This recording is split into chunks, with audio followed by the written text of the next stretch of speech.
Battleborn. Happy 2020. Let's see if we can get a match. I actually was just getting caught up with My Hero Academia with a buddy, and you actually know him from our Hunter x Hunter reaction videos. He's a really cool dude. Yeah, My Hero Season 4 is very good. If you're a fan of anime, or I'm actually really enjoying it from being a really big fan of, mobster films and series. I love American gang stuff. I think it's awesome. But this season, not to give, any spoilers, there's a mafia involvement. There's some cool things with the villainous side, and that's always great to see. You always need a good arc with the villains, just like the heroes. That's what makes a good story. Both sides have to have growth and development and come together. That's what it's all about.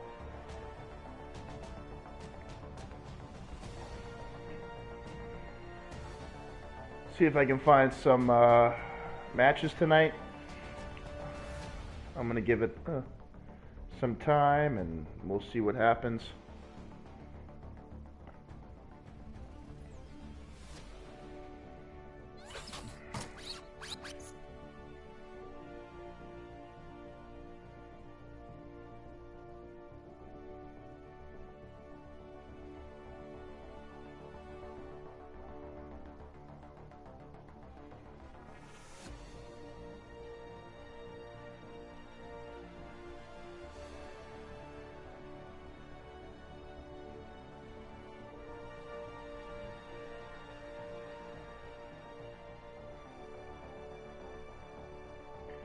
I know this game is dead.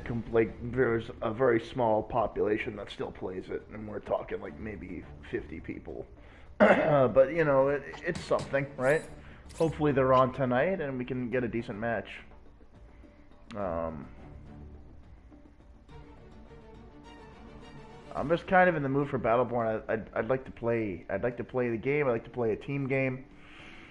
Smash. I've been playing some. It's a lot of fun, obviously, but when you're drinking, and you want to play well, it's a different story. But yeah.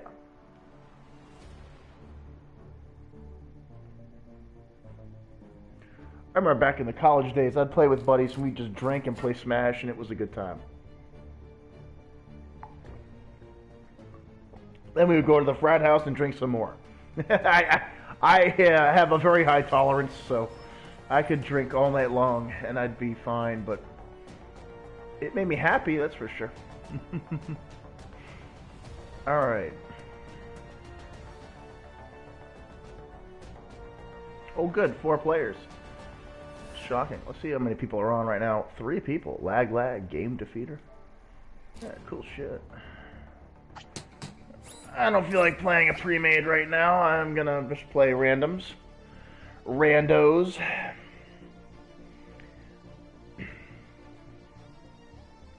I'm semi-retired anyway from this game. I mean, could I play competitively? Yes, I could probably jump into a game and do okay. I can guarantee you that I could do that. Do I want to? Not really. And I don't want to chat with them either, which you kind of need to chat with those people if you're going to play a 5-man or a 10-man game especially. But, if you're on a pre-made and you got to worry about matchmaking, then yeah, that's kind of... It is what it is. I mean, the hardcores, they play private matches weekly. I'm not in that crowd on the regular, but I have played with them before. I'm never really into that sort of life.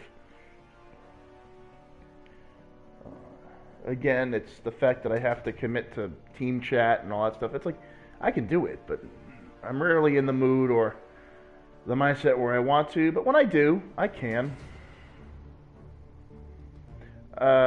Speaking of Battleborn content, I hope you guys liked the little decade compilation.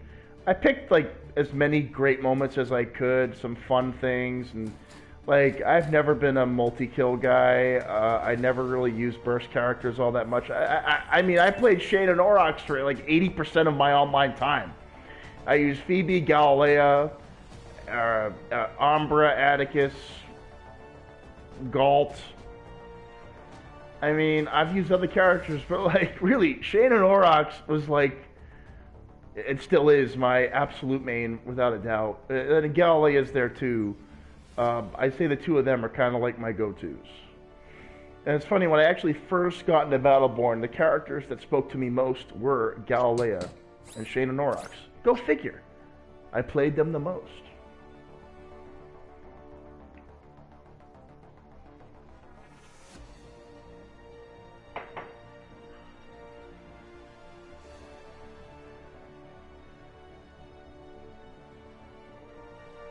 A game that I'm sad about is No Man's Sky.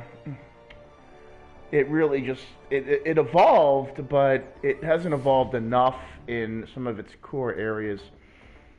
You see this a lot with games, like your hopes might not be met, and developers' hopes might not be met either. So it's kind of a mixed bag.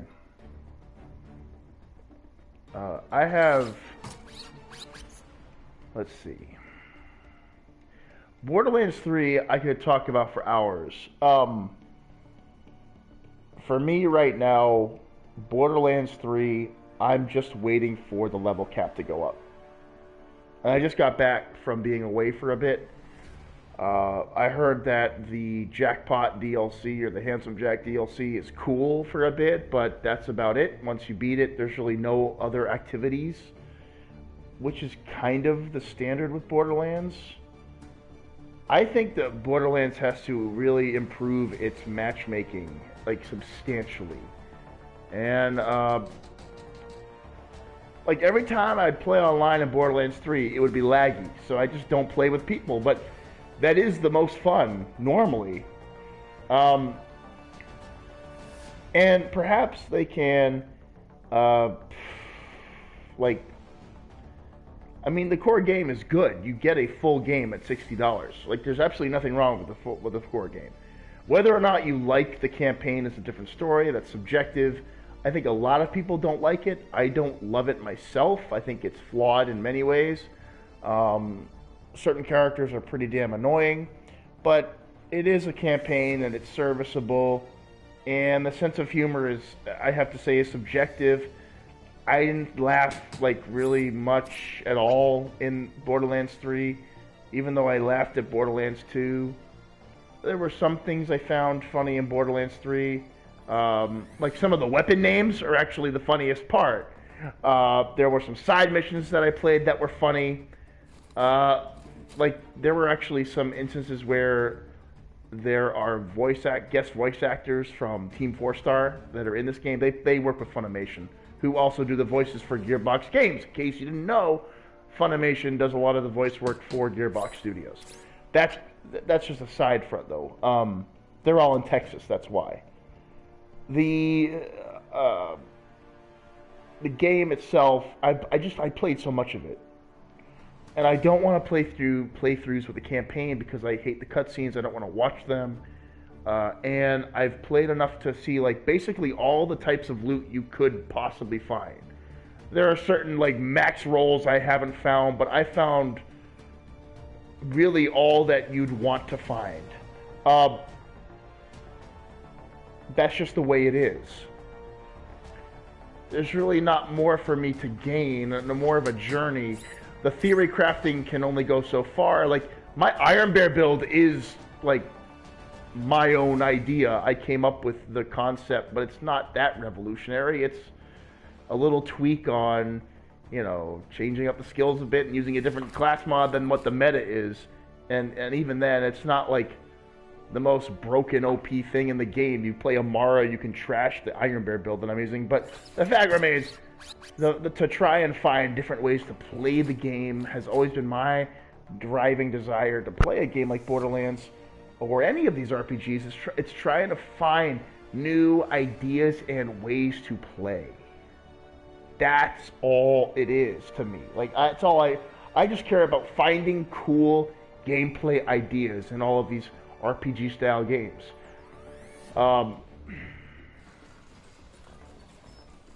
So there it is.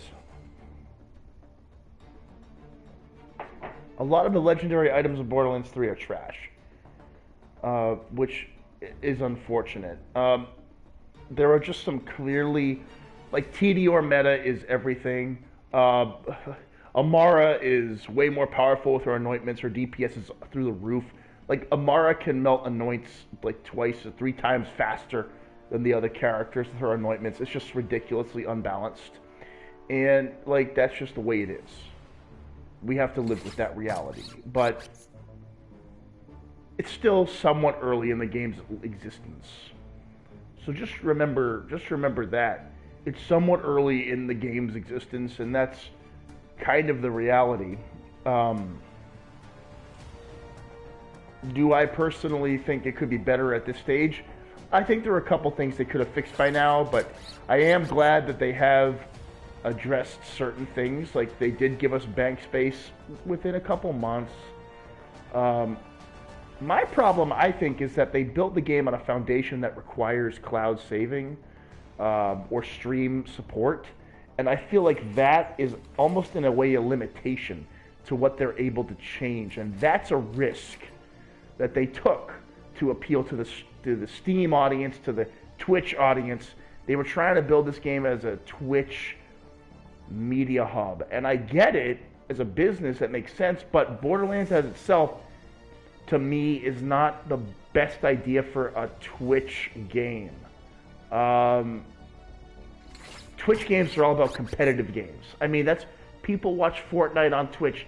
They watch fucking Overwatch on Twitch. They watch the Call of Duties on Twitch because they're competitive, and people want to see people compete. Borderlands is not competitive.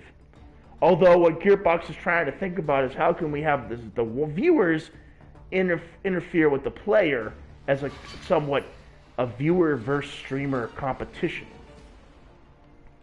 And that was their idea. I think it's creative and I think it's cool. Absolutely. Don't get me wrong. But it is what it is there. It's like, it's not a competitive game. So there is what it is. This is going to be a very sweaty match. I'm a little too drunk for this. That's alright. Let me drink a little bit more here. If I say I'm too drunk, I'm not drunk enough. That's the law, man.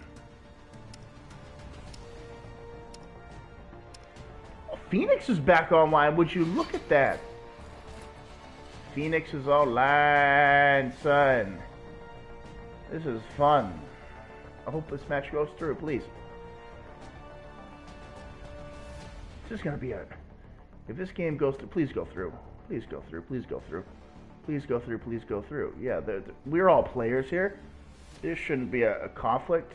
Oh, this is gonna be sweaty, man. I hope I can hang, man. They're good players, too.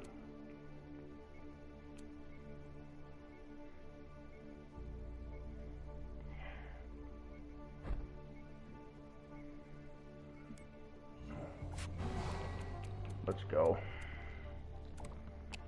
Hey, we got a fantastic match ahead of us. Look at all the good players in here.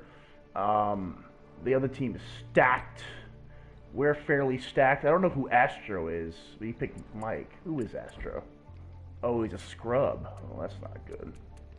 We may be in trouble. And we'll see what happens. But we have 4 really good players. So hopefully we can hang.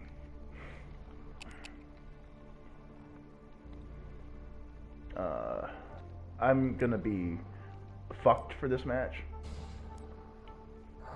Ooh, double. Oh, Huntress needs to pick someone good. Ooh, I like that actually.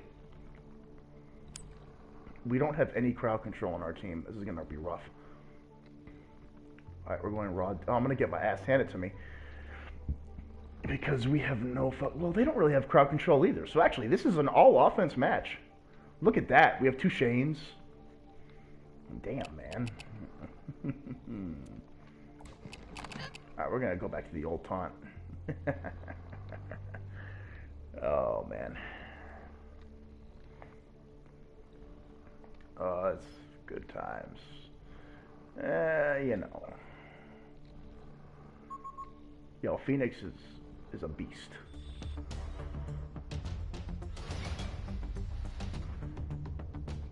I've had some fun matches with Phoenix. And, of course, with Nemesis. Incursion. Fight your way through waves of minions and defeat the enemy's sentries. Alright, we're back, man. Escort minions to enemy sentries to strip away their shields and leave them vulnerable to attack. Okay. Charger out. Destroy the enemy's final sentry to achieve victory.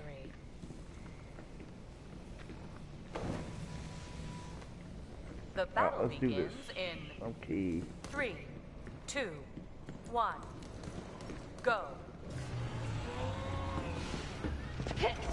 Minion manufacturing is initialized. Prepare for assault. Alright. Friendly minions moving to position.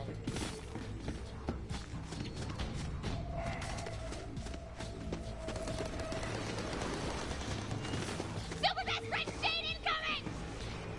Yeah!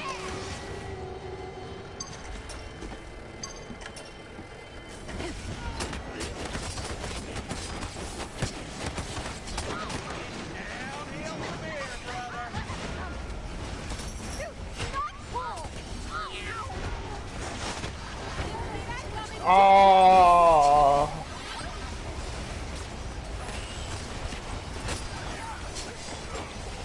Our minions are getting crushed. Defend them. It's you and me, Grumbles. I am not called Grumbles!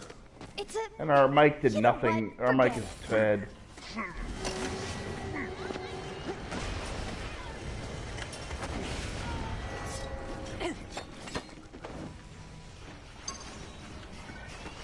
Turn and run, buddy. Last chance.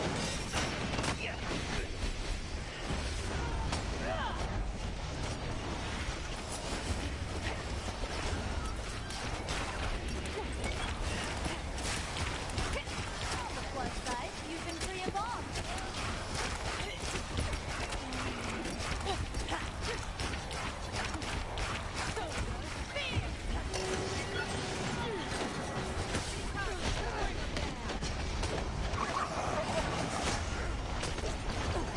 Save me, team! Oh man, dude! This is horrible. I'm the only frontliner we have, and I'm getting bodied. Better not screw up We this have no time. front line on our team comp, so we can't actually protect the front line, which I know that much. Alright, let's get a fucking brawl. Allies are engaged with Thrall mercenaries. This comp is horrendous, I'm sorry. We have no meat. I'm the only meat on our team.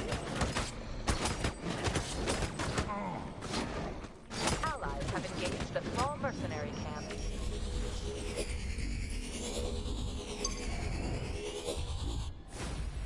Contract signed. I Thrall picked the wrong mercenaries one moving because out. I'm out of practice and rusty. And I'm A drunk. sentry is under attack. There are a couple reasons why. Enemies have engaged a mercenary camp.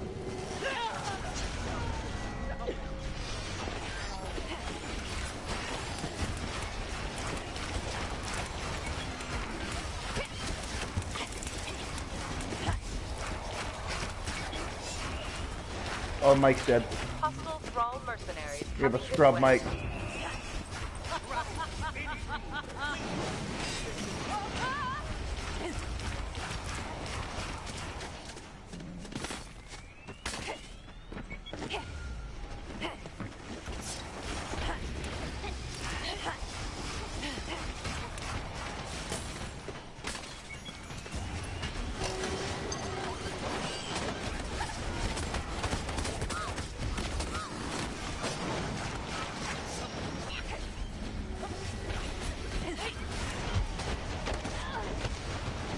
Come on, protect my ass! I have no protection! I'm alone! I'm fucking alone over here, man! Sentries is under attack. Like, literally, I have no fucking way to stay alive with this team. It's awful. Our mic is pathetic, dude. Oh, man. Like, you see, I'm trying to frontline. That's my job. I can't, man. I can't. They have too many ways to kill me on that other team. Allies are attacking a Thrall mercenary camp. This is my first match in, like, a month. I'm rusty as hell.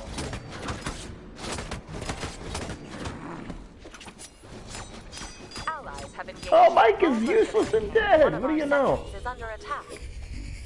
It's awful, man. Like, we have no fucking frontliner. Fresh specimens incoming! The enemies have engaged with Thrall mercenaries. A sentry is under fire.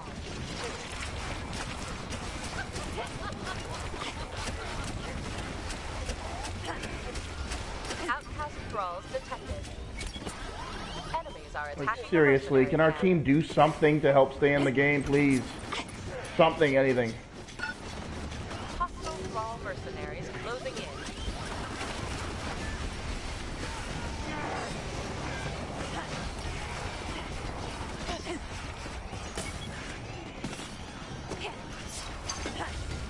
Push up! Push up! Come on, team! Push up! Come on! We're in the... Come on! Oh, man.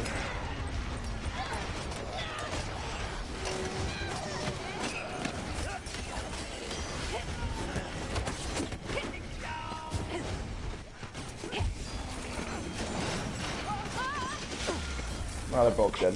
Yeah, that's useless. Hostiles at our sentry.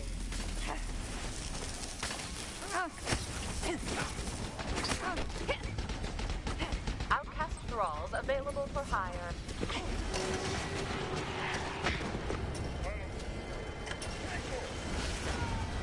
Life all day long.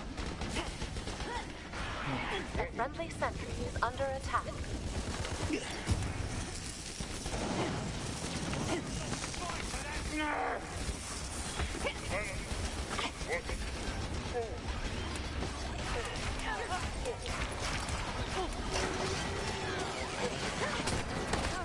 In an orange. A friendly sentry is under attack.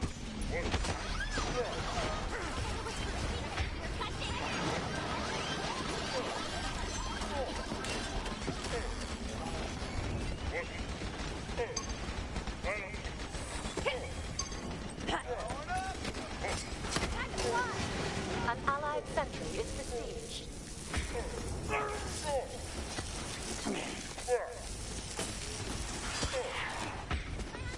I'm hungry again!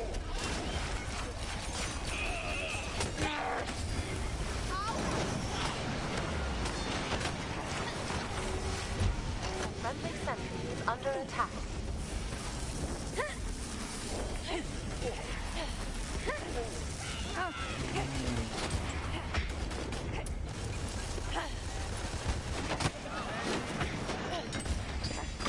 We've engaged a Thrall mercenary camp.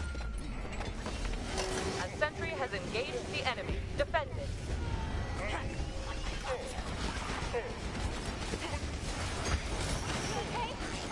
Allies are engaged with Thrall mercenaries.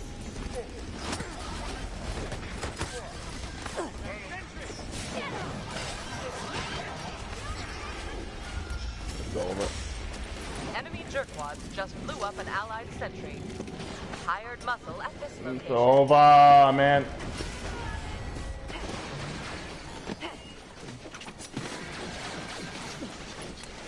Terrible comp.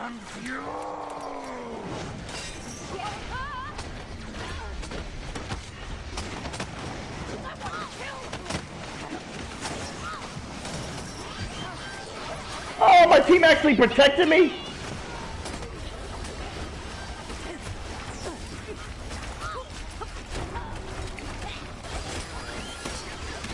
Yeah, it's over, dude. There's no way. Look at her. Oh, I'm the only one who can protect us, and I can't do shit. Our comp is horrendous. Why was the Beatrix pick? Sorry, man. Baka, what the fuck is that? Beatrix pick. Makes no sense. We have no muscle on our team. I'm rusty, but I know the basics of a team comp, man. You don't pick fucking... What we have, Umbra and Beatrix on the same team is a disaster pick. Disaster. Don't fucking do it. One of our We're done, dude. It's over. It's over! Yay! It's over.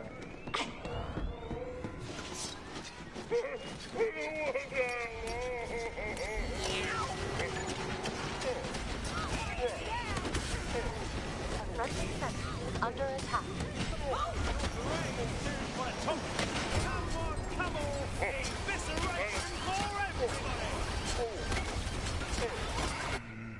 Oh, it's over, man. This team sucks.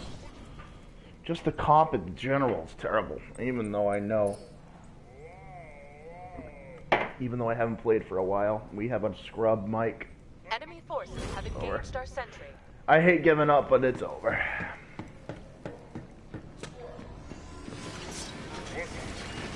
Oh, let's get some more points, I guess.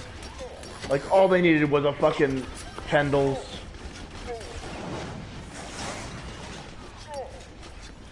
Just kill us, Enemy please. forces have engaged our sentry.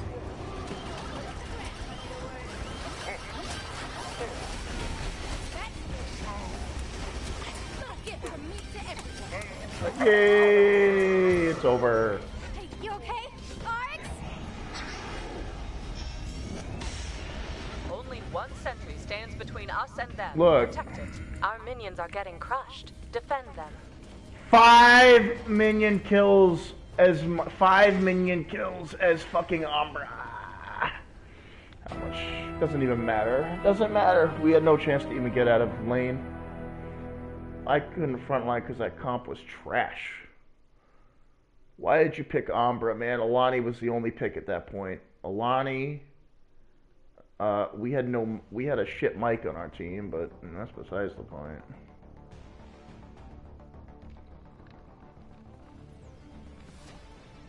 Playing tanks is brutal because if you have a bad team, you're gonna get picked on by the enemies no matter what. No, they were terrible. I'm sorry. If you don't have comp knowledge at this point in the game, why are you playing? It's like, you should know that shit, man. Don't pick a shit team against good players. Doesn't make any sense. Doesn't make any fucking sense. I gotta pour some more of this fucking bourbon, I can tell you that much.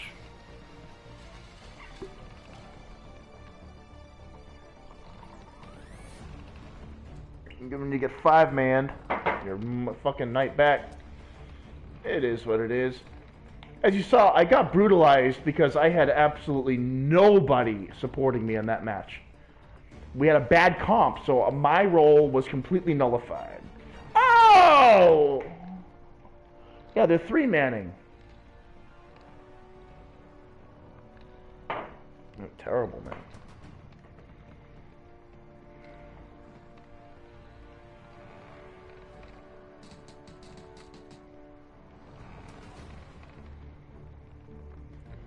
I built, just to get, let me just show you guys. We had a bad mic, so there's really only so much you can complain about.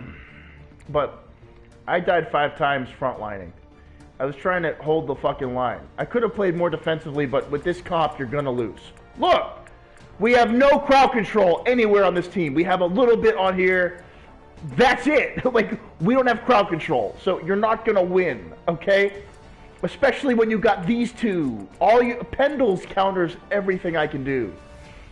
Pendles is everything. They have damage amp. We don't. Right? Like, we have... This is a horrible combo. Never, ever go Umbra and Beatrix on a team. Don't ever do it. It's a horrible... If Beatrix is on your team, you need crowd control and damage. Umbra is not the right pick. Early game, you get stomped. And why was Damon going with a legendary, man? I have more respect for you than that. We have legendaries all over here. Oh, that sucks, man. Look at how their team works. These guys know what they're doing. I know these players. You have the setup, the preventing escape, the damage amp, the shield mitigation, and the hard target to hit, and the DPS from long range. All covered. This team is great. This team can work. But it's really these two here. Shane and Pendles nullifies a team like this. Because this team has no way to prevent the stealth attack. I'm the only character who can frontline. And I was level 4, whereas our Mike was trash. But, like, you know what I'm saying? I have no protection from a team like this. So when I go out there, I'm a dead man. Because that Pendles is going to wait. He's going to use his ability on me. That's the end of it. I can't move. After that, I'm fucking slowed. And I have no way to escape. So I could have been boomeranging that whole time and being a bitch. I don't have patience. When we have a level 4 Mike on our team, I basically threw it. I was like, I'm going to go hard or go home. That's all you can do.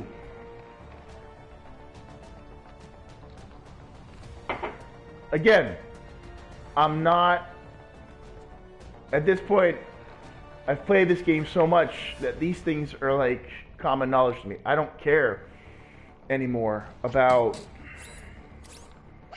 like holding back. I'm just going to say what's on my mind. I've seen it all. I mean, those players have played this game a long time. I don't understand why we went Beatrix Umbra. Both of them know better than that. That's just like, wow, bro. Now, recently, I've been watching some really toxic streamers. If you guys know Wings of Redemption, he's a fucking... I don't know what he is. He always blames his team in Rainbow Six. But you can always see that he's missing his aim. If you saw in this match, I actually was hitting my... I hit several fetches.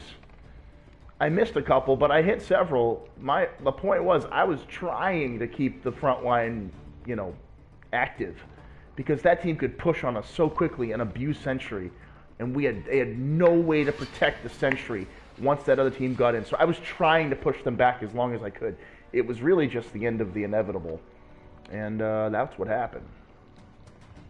So I was more than happy to be a martyr for their lack of insight as to what a good team is. So it is what it is. I'm just kind of shocked that those players picked that comp after all this time of playing Battleborn. Umbra and Beatrix don't mix. When Ashane and Mike had been picked, you go Galt, Alani, Atticus. Arendi was okay. I don't mind the Arendi pick. But you needed... Even a boulder would have been better, but something with meat on it. And something that can actually mitigate the opponent's momentum and abuse that Pendles when he uses his injection. That Pendles had free kills every kill. All he had to do was go in, use injection, and stealth again, but there was no crowd control to stop him from running away. And that's how Pendles can get away with murder.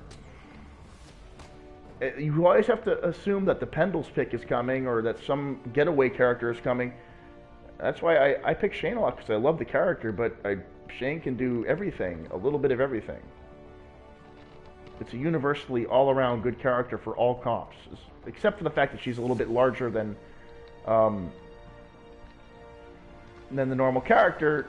On a good comp, she works great. You saw several times there where I got bodied by Walrus. Was it Walrus? I think it was. Because they had the Pendles to kick my ass. When you got... Yeah, Walrus kicked my ass because Pendles slowed the fuck out of me.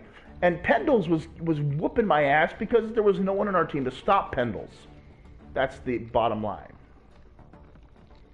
And no, Umbra Sunspots don't help stop Pendles. They are annoying, but a good Pendles on Overgrowth is going to escape 9 times out of 10 when their team has, you know, knowledge of what's going on. So, see, these are the higher level thinking that you need.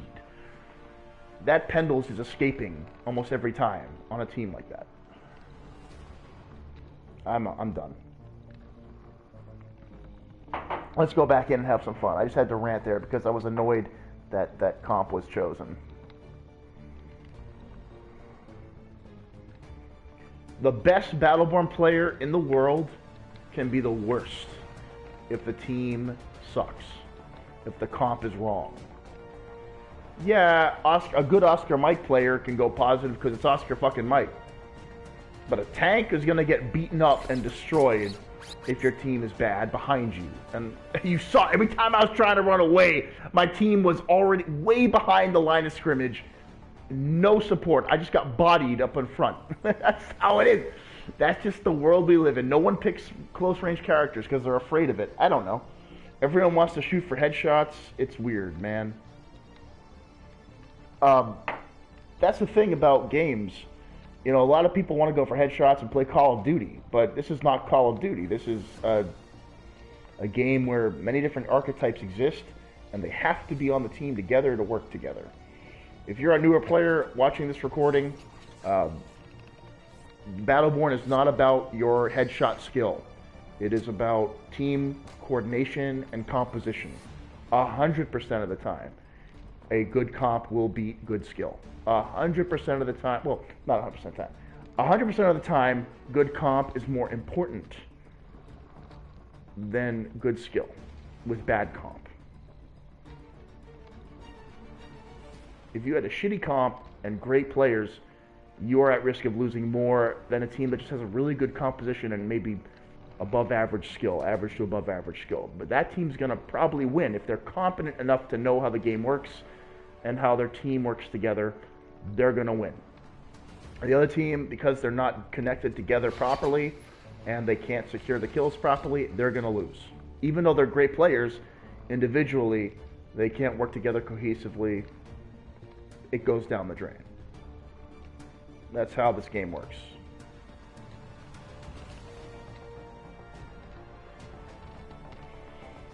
And I haven't practiced or played in a while, so I need to warm up a little more. I hope we get a match soon.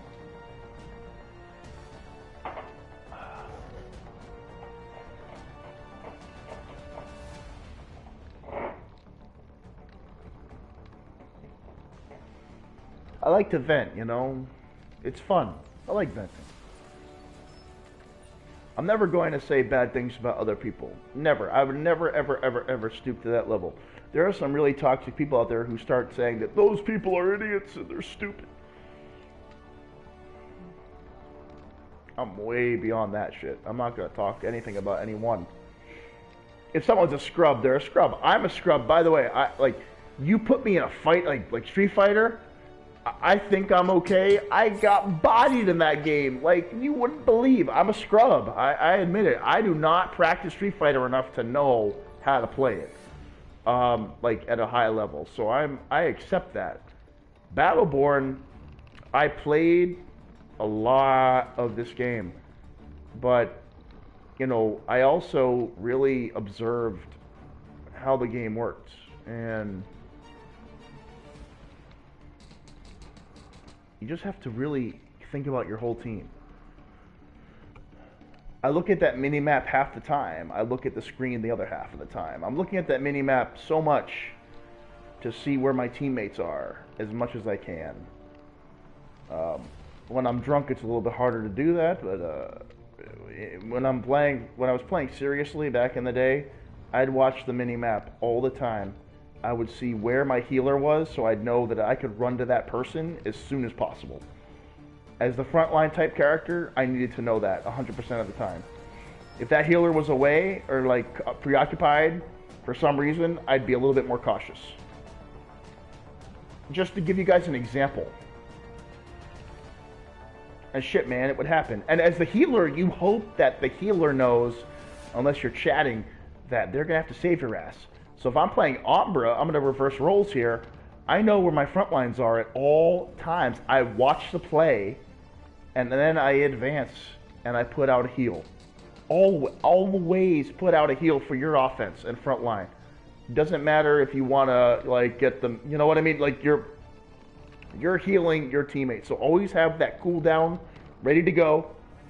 Have that heal when you're ready to go offense. You pop the heal when you see the frontline character running toward you. You pop the heal because they need it. That's why they're running toward your team. If you're running back away from the enemies, they need healing, and they need to get away from the crowd control and danger. So healers need to always think about that. Save your heals for the retreat. If I do an offensive heal, which is what I call it, it's because we have the clear advantage, and I'm trying to clear lane, and I'm trying to weaken minions or something of that nature. That's why I would pop maybe a sunspot on Sentry or a sunspot on the thrall that's walking toward us. It's so that our damage is better on it. I'm confident that our lane is strong. If I'm not confident that our lane is strong, I'm going to hold heals for just my teammates as much as I can. That's how it works with a healer. So every healer who wants to play this game, but the year we have left of it, that's how you do it. You have to heal when it matters. It's pretty basic shit too. I mean, team healers in all games think about when they have to heal. Like people think it's easy, but I see a lot of stupid healers in this game. I see a lot of, I would just call it, absent-minded healers.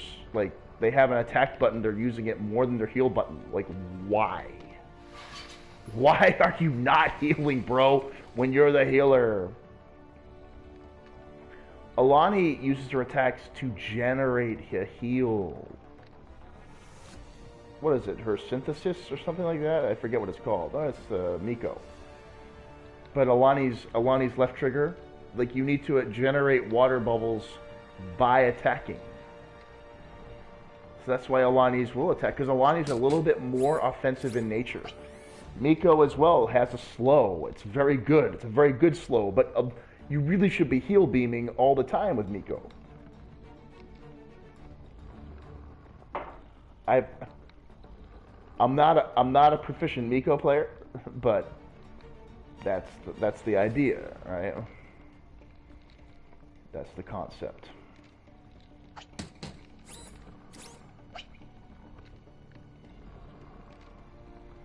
So, I hope we find another fucking match.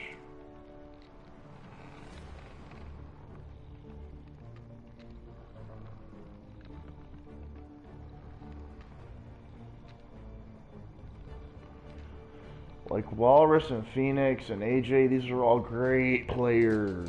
Great players, man. I can use almost any character on the roster, and I'm confident, because these guys know the fucking game. And girls! When I say guys, I mean just people. The people involved in this three-person are awesome players. So I'm confident in being able to do shit.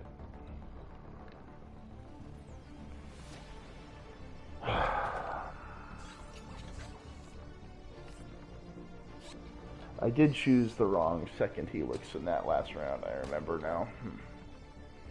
You can blame alcohol and rust combined. It's a bad combo.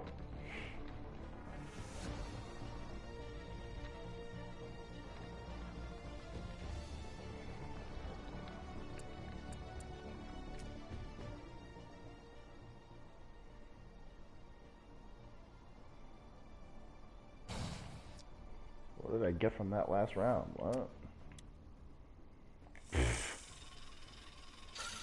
Legendary gear found. Oh, yeah. Wait, does this say max? No, it's not. It's trash. Yeah, look it. See my proportions. Phoebe is my third played. Caldarius and then Arendi. But look at Shane, 852. And then next best is Galileo 221. like shit. So that's my match history there.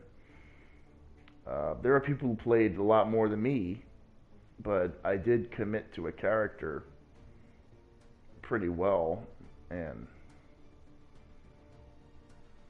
I do know what I'm doing. It's just that Shane can get abused by Shane gets wrecked if your comp sucks. That's like the one bad thing about Shane Aurochs. If you're 5-manning, I'm a lot more confident in a Shane Aurochs pick. And if you see a Shane Aurochs picked, you need to have one more crowd controller to help that big body get away. And then you need a good ranged offense character. You need a healer. And then maybe another ranged offense. Like, I'd say my preferred... Like, Pendles is actually pretty dope with Shane Aurochs. Um, Galt is incredible. Galt is probably one of the best characters to use with Shane, but few people use Galt because he actually requires some good aim with the hook. It is what it is, and he's hard to escape with. He's very vulnerable to being pulled and slowed and all that stuff, but a good Galt goes a very long way in almost all matchup situations. Shane loves Galt. Shane loves Montana. Shane even likes Galilea because you have a double stun opportunity and just good defense. Like, Shane Galley is underrated. I'd go like Shane Galley, Alani, Isaac or Montana, and like Oscar Mike or Benedict. And like, you have a fucking awesome comp there. Like, you just see how the whole field is controlled at that point. You even have some sentry abuse that you can do. Like, Galilea is stupid good on being able to mitigate damage and hold lane. Shane is a little bit more about burst opportunity and turning the tide with a slow and maybe a good fetch here and there. Like, that's what Shane does. Montana is just a fucking monster all around, and like, that's it.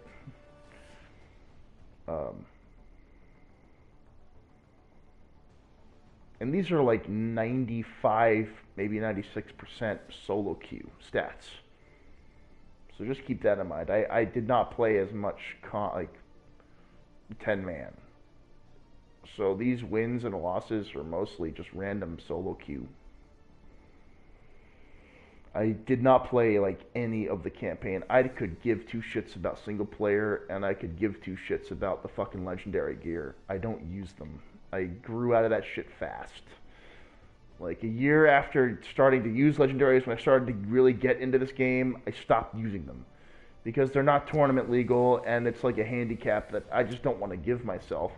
Like, fuck that. I'd rather build shit than use a legendary. It's always better. Always build your fat bots over using a legendary, because you want to clear those minions.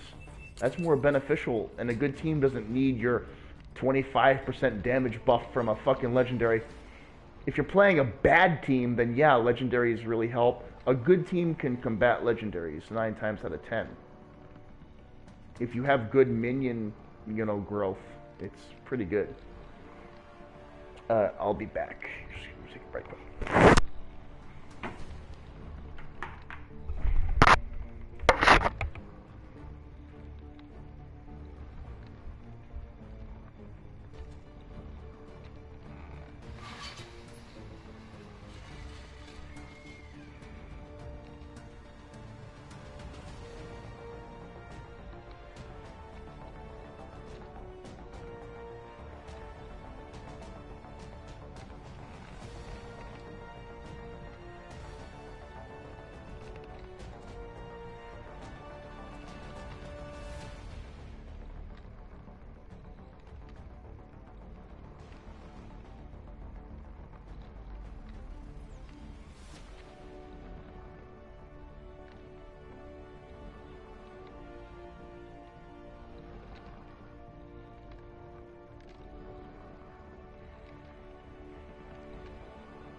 Yo, I'd love to play more, but like, there's no one on.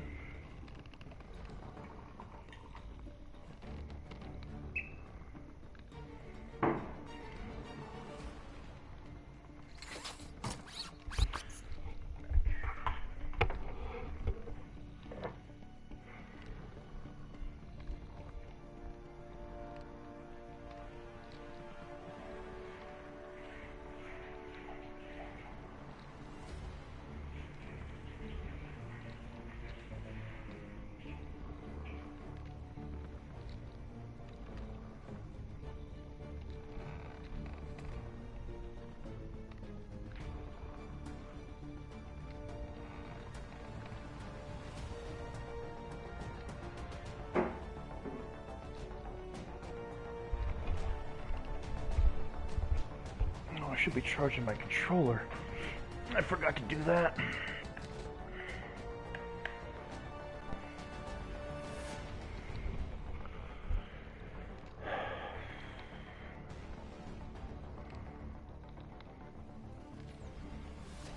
Is this how long it takes to enjoy this game?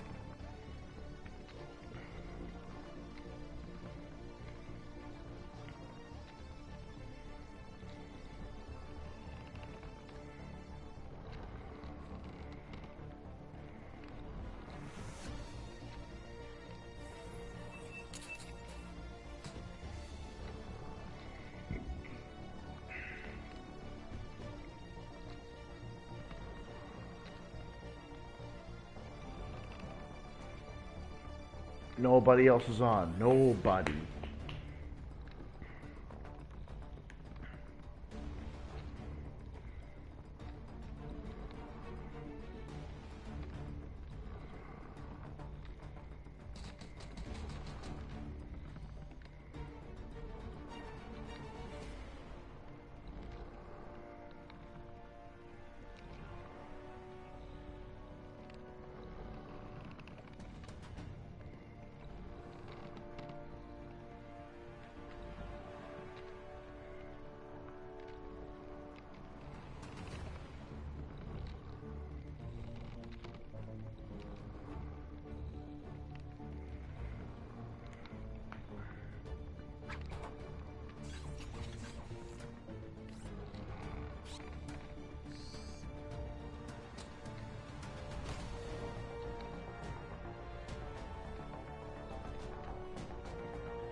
I will say though that I love when I,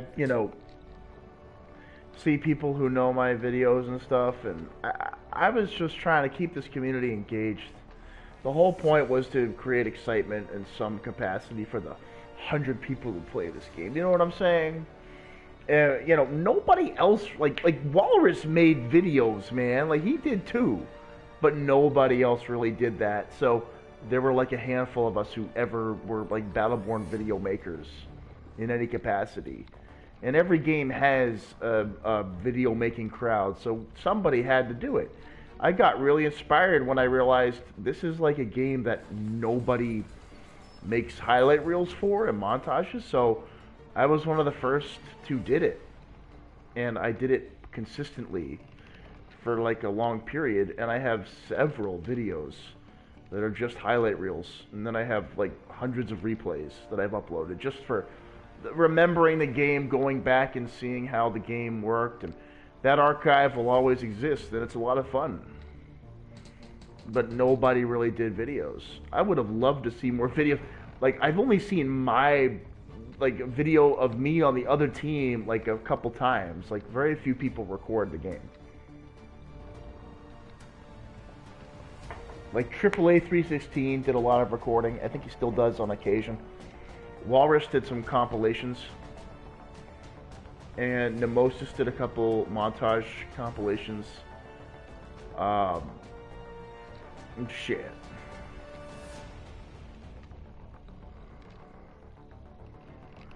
But it's the only time where I got really into a game like this, like multiplayer-wise, because it was a small community, and if you really wanted to, you could get excited and into the community and really invest into the game itself, and I did, and I've done a lot. It was a lot of fun. A great way to close out the decade, in my opinion, when my original thought was I was going to be playing Overwatch, and then 3 months later, I became a diehard Battleborn fan just like that, to be fair, I did buy it on discount, but I still bought it. And to this day, I don't regret the purchase. And I bought lots of loot packs to show my appreciation after the fact. So, The devs should know that I was, you know, sincere in my love of the game, so.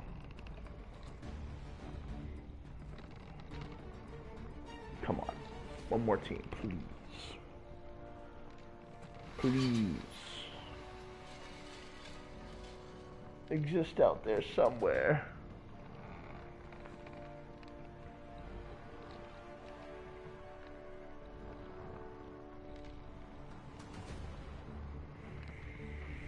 I'm just gonna check some network settings. Give me a second here.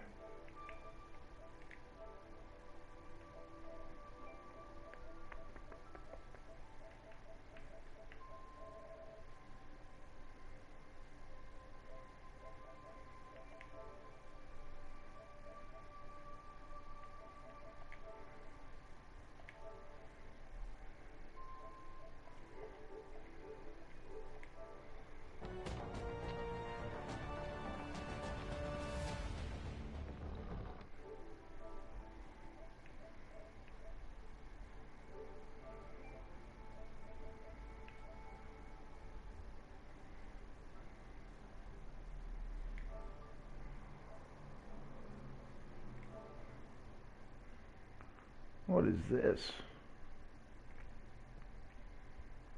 The fuck is this?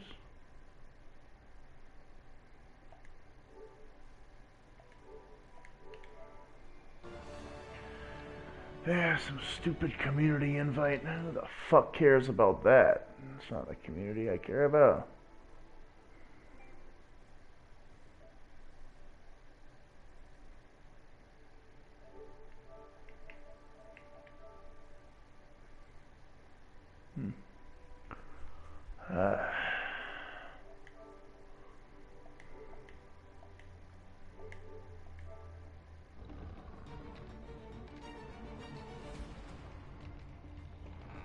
Okay.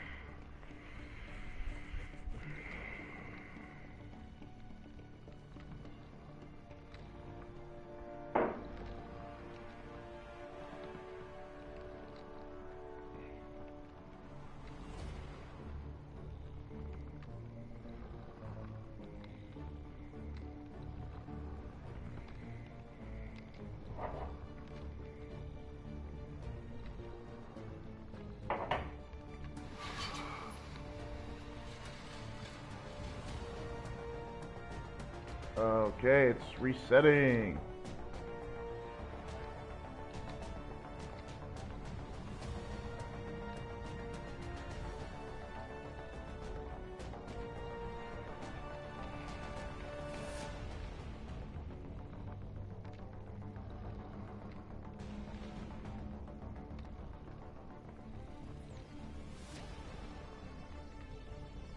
It's not looking so good, guys. I only have so much free time in my life.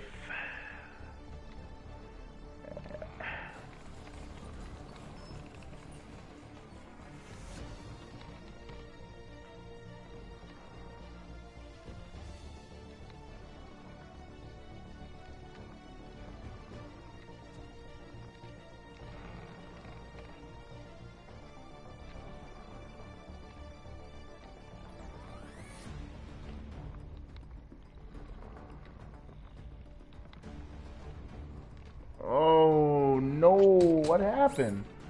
It brought me back to these people? I don't like that. But the Huntress, Damon, Baka's on there. Valkyrie. Oh my god, dude, what the fuck happened?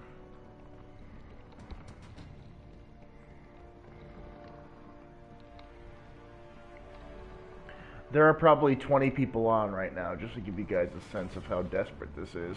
It's a Saturday, and there's like 20 people on.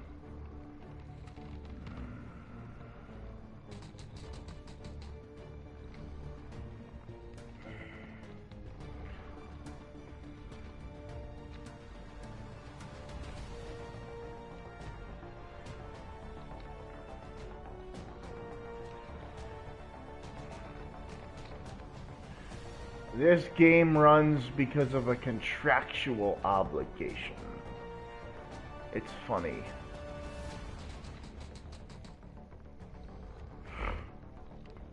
I mean, in my business, I work with clients who suck, and I'm contractually obligated, you know, to work with them, but they give us like no money. I understand as the business where I still have to serve this client, but they give us no money. Like 2K got Gearbox to promise to make this game, and there's probably a contract in there, like you'll support it for X amount of years, but like there's clearly not a termination clause written in there. I mean, to be absolutely frank with you guys, if I were 2K, I would have cut the servers 2 years ago, when this game wasn't making any fucking money. I know it hurts to hear that as a gamer, but I'm a business person too. I work in a business, and if I were in those shoes, I wouldn't fucking have kept this game open for any period of times. So there's that.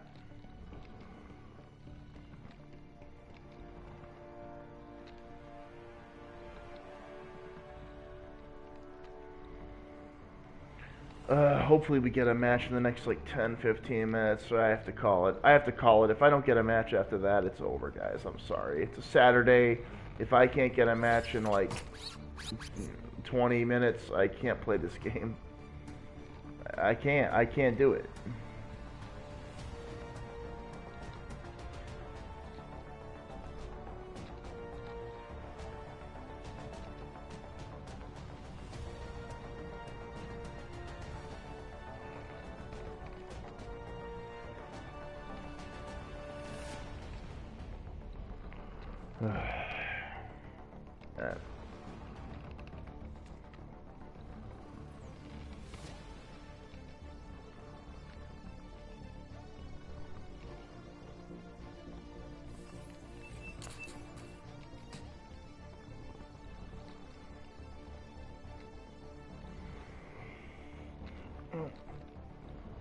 One second.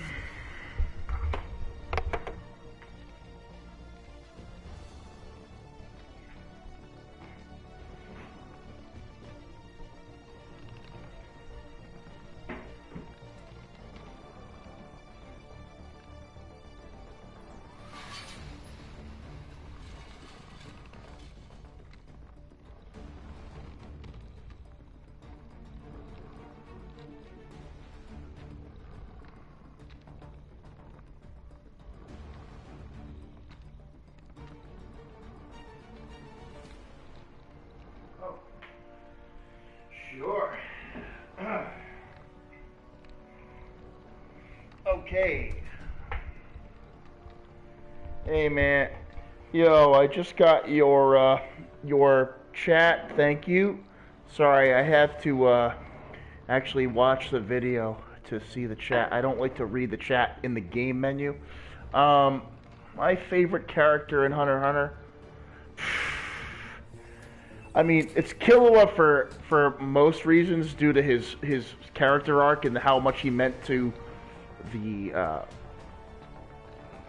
I mean, Killua has like the best character journey in my opinion.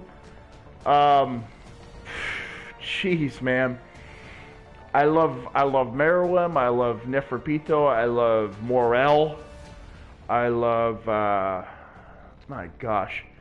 I mean, Gon, like, the fact that Gon has that arc, when, like, Chimera Ant Gon is crazy good. Netero is fantastic. There's many characters I like. I'd say Killua has the best journey, though. If I had to say, like, my favorite character to be with, like, and grow with the story, Killua is that, like, cornerstone character. Kurapika has a great journey, but the only issue I have with Kurapika is it feels a little bit generic, like it's the Venge story.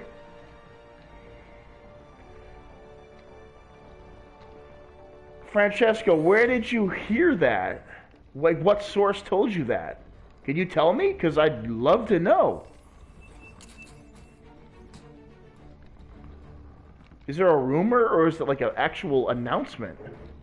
My theory was in the spring, but I have no official word on it.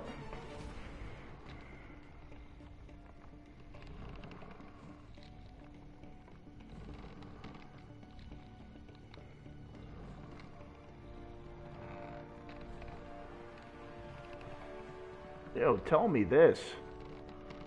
Because you know, day one, I can, man.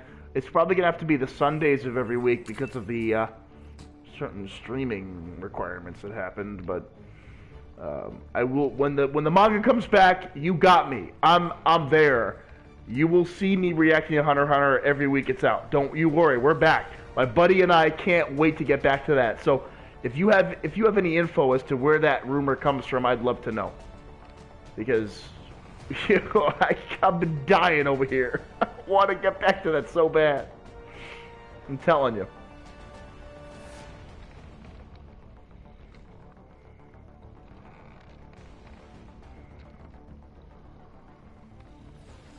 And welcome to those joining the stream. I'm just trying to play Battleborn for a bit. I'm going to refresh it, and maybe some more people will come online. Let me just see here. Okay, I'm charging my controller on the... Okay, some Reddit posts were talking about the fact that Togashi has actually written the... Okay, well, Francesco, I hope you're right. Well,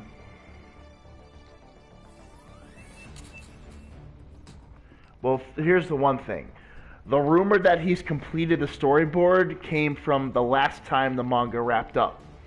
So I don't know how much credibility there is to the fact that he's written the whole thing, the whole arc. But if he has, then I don't know what to say. It's optimistic thinking. I mean, it goes with the schedule that he's been holding, that this May we're getting the series. The only fact that I can tell you is that Togashi wants to make a paycheck, and so Shueisha publishes a volume book every, I don't, it's like some quarterly book or something, and he needs to fit it into some schedule where he makes revenue enough to fulfill his monetary needs. Togashi's not an idiot, but he's also not a slave to the system. He wants to make money, and he's been releasing manga just enough so that he makes like a year's worth of pay. So, like, or, you know, I mean, in retrospect, a year of what a mangaka, like, who's just trying to make it in the world, this guy's series still is in the top 5 sales. You know, it's absurd. Every time Togashi comes back, people buy his volumes in Japan. So he's making money, but he doesn't want to make it weekly or make it like something he has to live on, because he doesn't have to live on it. It's more of a passion project at this point. If he releases it in spring, it's basically what I was expecting from the past trend, where he basically takes 1 to 2 year breaks in the hiatus mode. So we'd be at a year and a half, a year and 3/4 if he were to come back and do the manga this spring. And he also has several big ideas coming up this spring with the Mob families, which is where he left off. The GU was going on a fucking tear. And so we have to see what happens with that. Serenix Power. Holy crap. We got a lot of things to go with. And Illumi and the Phantom Troop and their involvement. Is Hisoka on the boat, or is he just trolling them? Like, I think he is on the boat, but when he shows up, it has to be fucking epic. I mean, there's so many things. I believe you're right, my friend. The only thing I would say is that he's like what, 53 years old. He's old. He's not doing this to live. He's doing this for just to continue his legacy, and the money is nice. You know, he's not living on this series like some mangaka live on their series. It's how they make their money. But Togashi's beyond that. He doesn't need to do this for the money just by itself. This is a story he's decided to continue for some reason or another. I think he really loves the idea of making the best series he possibly can with the best ideas he can, and this idea was just too tempting to leave. you do not think Hisoka's on the boat. It's definitely a possibility that he's trolling. What Hisoka might have done is actually cripple all of Hisoka's book abilities, or he's doing that so that by the time Chrollo gets cornered, he's going to have no skills left. That's another theory that's out there. Like, Hisoka is going out there to hunt down all of Chrollo's skill owners. And, like, we saw that with Neon Nostrad. She's dead, man. Why is she dead? Well, we think it's Hisoka who did it, so there's a possibility he knows about what's in that book somehow. Why he knows that, how he knows it, I don't know.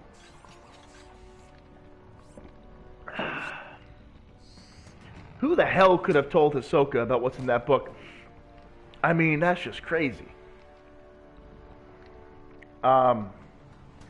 We got Serenich, or Serenich, or whatever the character is called. We have him on the boat. That in itself is a villain waiting to be born. And as I've said in the past, he's like, to me, the human Meruem. So he's the human equivalent to Meruem. He's like the destined child of human Nen potential. But he's not going to realize it. Just like Meruem died early and young, Serenich is going to die early and young. I just see that for the character.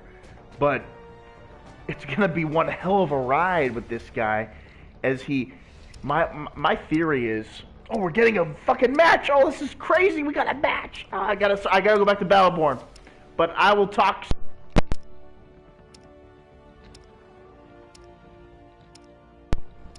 We'll talk soon about this. But basically, for me, Serenich is going to use Ko and future jumping. Watch. He's going to one-shot everybody when he jumps at a future site. Like, with the powerful Ko punches and, like, one-shot everybody from behind. That's how Serenich's going to fight. That's my theory.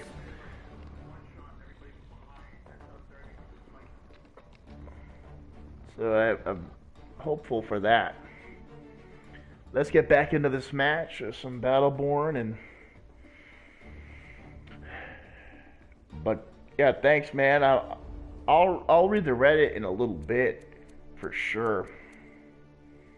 Who the fuck are these people? I don't know, man.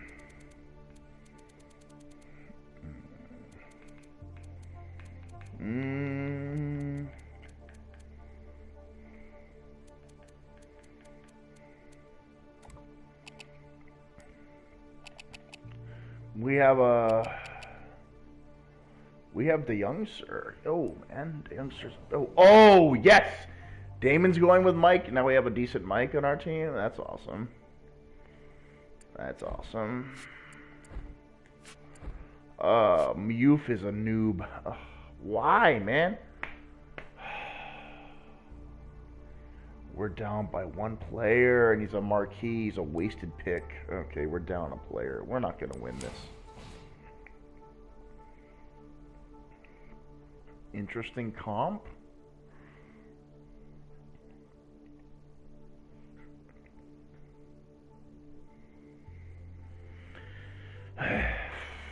I want to pull a Serenich on these people and just stab them from behind without them knowing.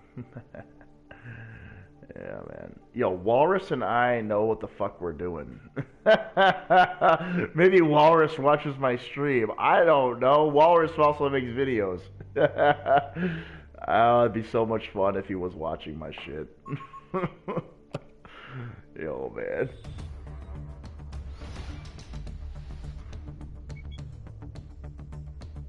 Yeah, man, who knows?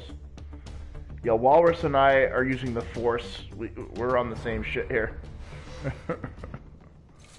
Incursion.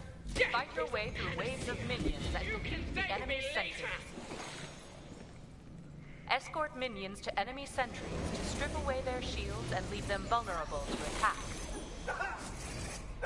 Destroy the enemy's final sentry to achieve victory. There's some lag.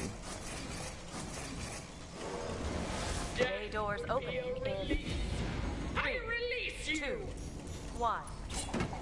Go. Minion manufactory is initialized. Prepare for assault. A wave of And our minions marquee has been stopped deployed. moving.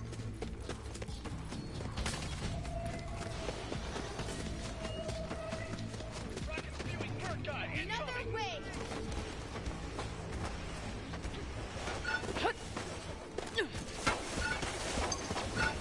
No sooner than it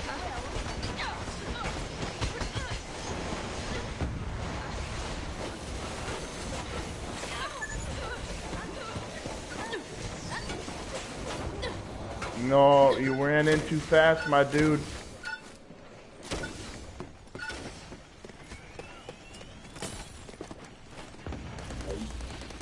Unattended minions make easy targets. Watch over them.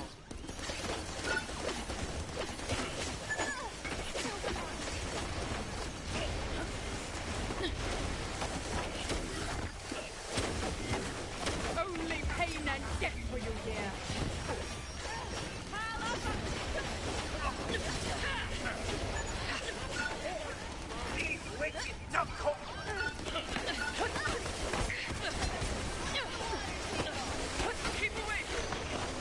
Oh, nice fucking use of your ult, dude.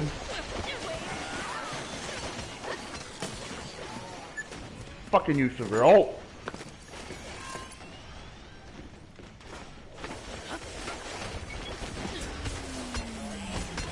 just getting started.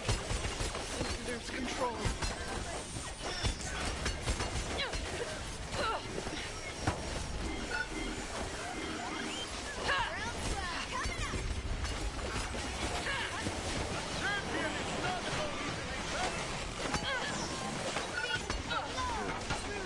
Thrall mercenaries spotted on the battlefield.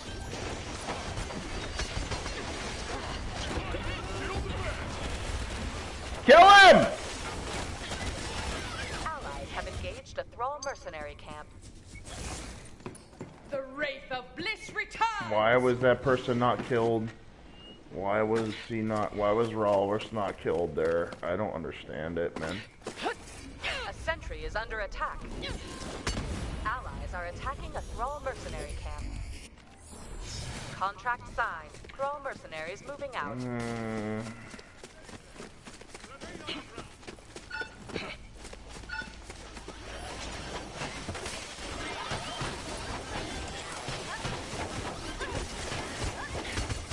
Our foes have moved on a Thrall mercenary camp. Help! Help, team! A sentry is under attack. Enemies are attacking a mercenary camp.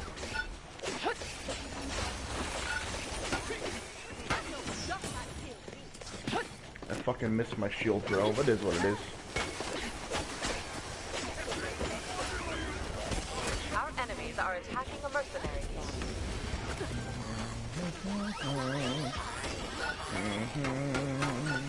My focus is singular.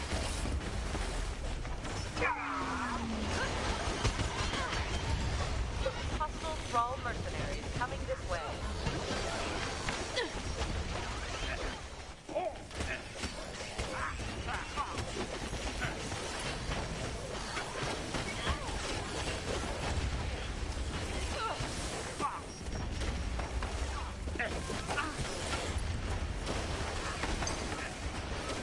Outcast Thralls available for hire.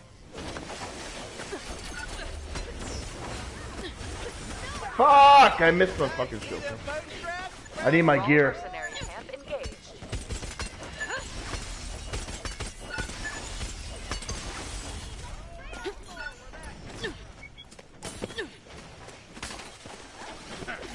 Go on, come closer! We've engaged a Thrall mercenary camp.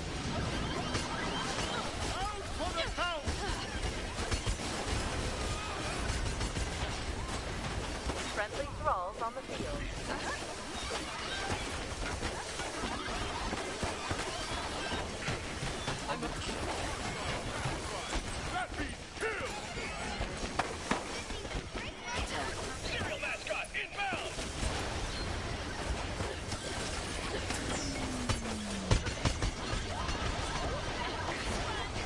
Outcast Thralls detected.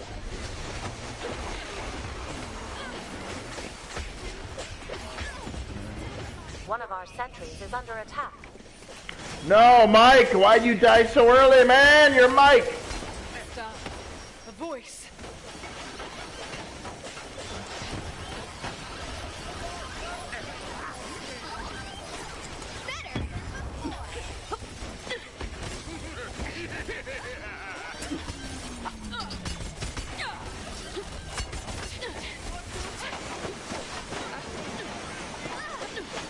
There's an Alani. You see why you pick Alani? There you see it. Now you know. That's why it's good to have an Alani on your team. You gotta deal with it. One of our sentries is under attack. I picked the wrong fucking class. Oh my god, I picked the wrong motherfucking class. On the battlefield. I'm so pissed right now. Can't engage. I'm so annoyed.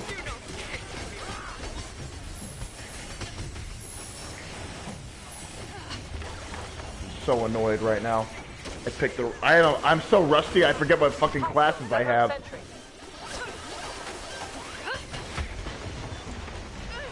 An ally hired some small mercenaries.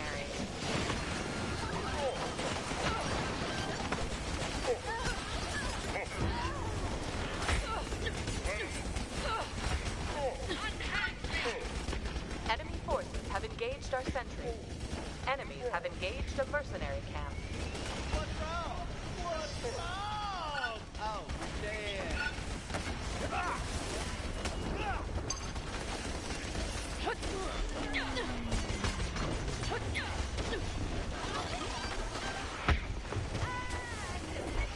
Thrall mercenaries contacted by the enemy.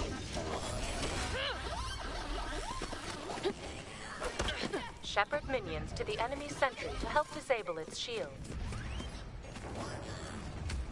I'm so annoyed right now that I got the wrong fucking class on. I just have to make it work. That's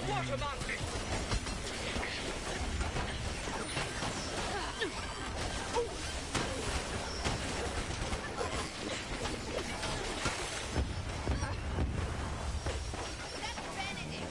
Gonna tell you flying is cool. It's not.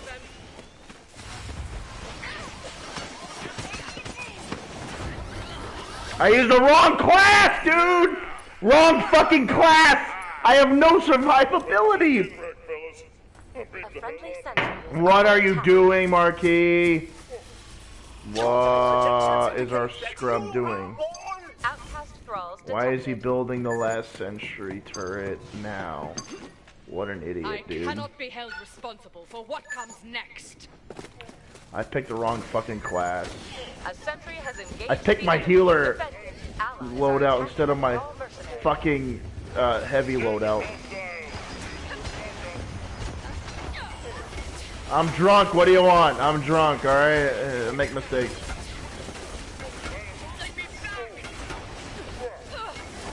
Thrall mercenaries deployed. A sentry is under fire.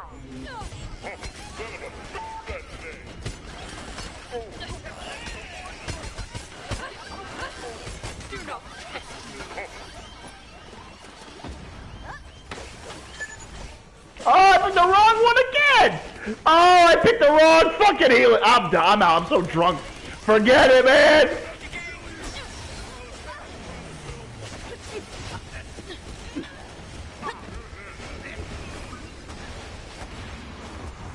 Forget it, dude. I picked the wrong fucking everything.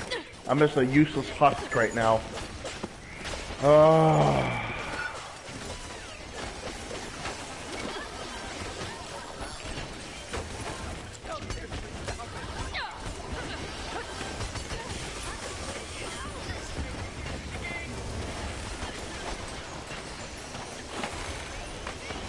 Legendary cloaktrooper inbound.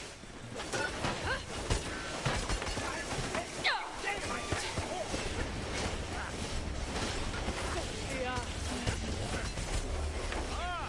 Now with the might.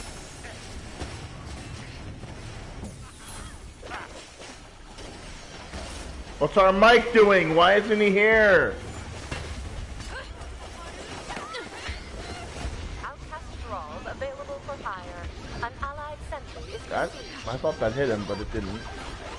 Allies Allies are engaged with Thrall mercenaries. Hey, tough guy! It's you and me.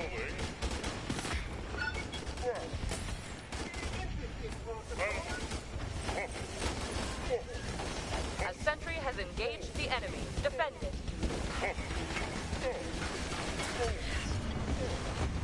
Friendly mercenaries moving out.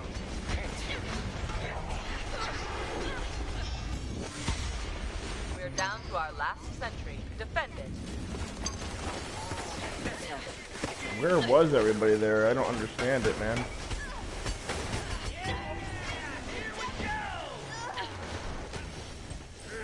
What do you propose this full auto button? Oh, holy crap! This is awesome!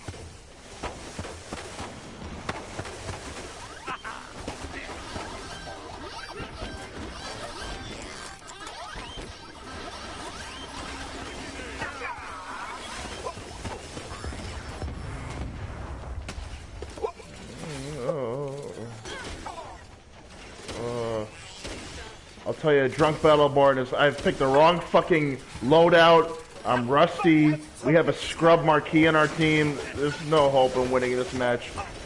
But it's Battleborn, so I get to stream it for you guys. You know what I mean? A friendly sentry is under attack.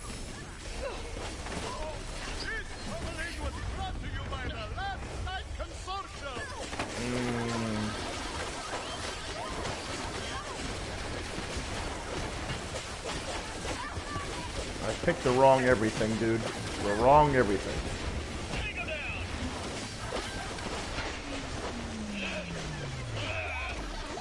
Thrall mercenaries spotted on the battlefield. Oh, wow. I'm sure I can fix that.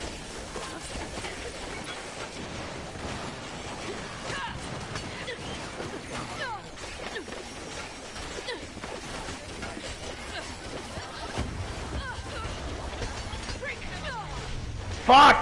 I can't aim for shit. I'm too drunk, man. I can't fucking do it. I'm rusty and drunk. I'm a useless husk of my former self.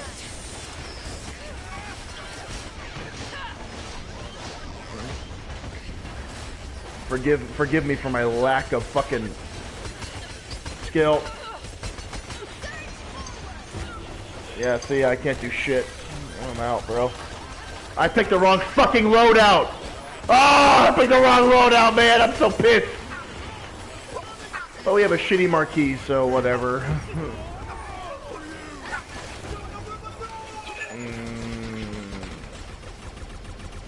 I picked the wrong loadout, man. Oh, I'm so annoyed.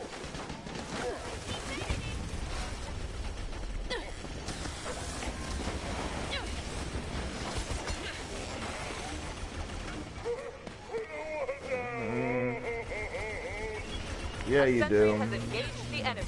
Defend it.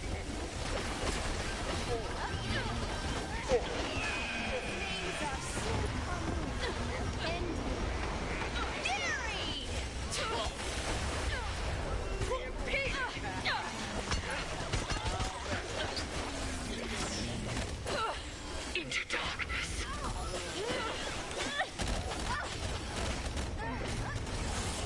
Consider yourself reinforced.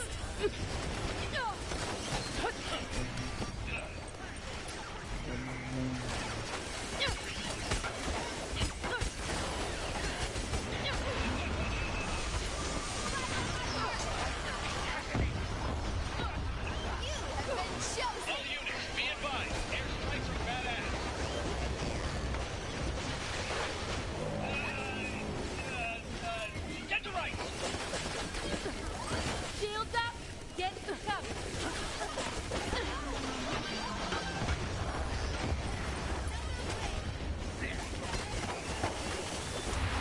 We've engaged a Thrall mercenary camp. Am I playing fair?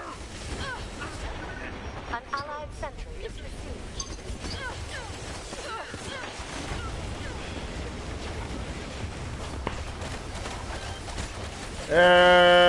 No. What's our? Look at our marquee. Look at this Defend idiot. Look. Watch him. Look at this idiot, dude. Our last sentry is on the attack. This guy's over here at the fucking. Oh, look. Oh, it's a bot. Even better. See, I missed the fact that it's a bot. So, fuck it, dude. Mercenary camp. Enemy forces are attacking a sentry.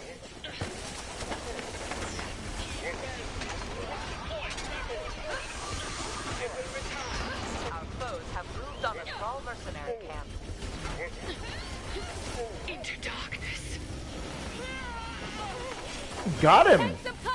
Hostile Thrall mercenaries inbound. A friendly sentry is under attack.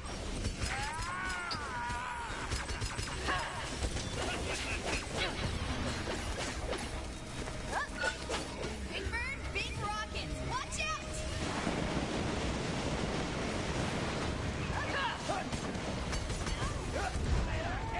Defend the ancients! A friendly sentry is under attack.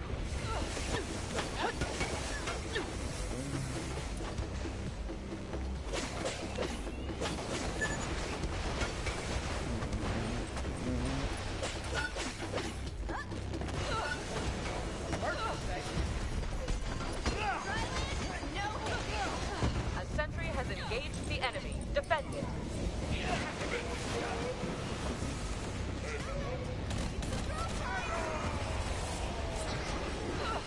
Yay! Only one sentry stands We have between another us and scrub. We keep facing this pre-made on the other team, which I was trying to lobby with before, but, you know, you can't win with a scrub and whatever.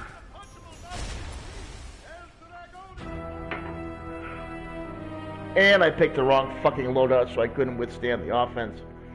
It was a lost cause.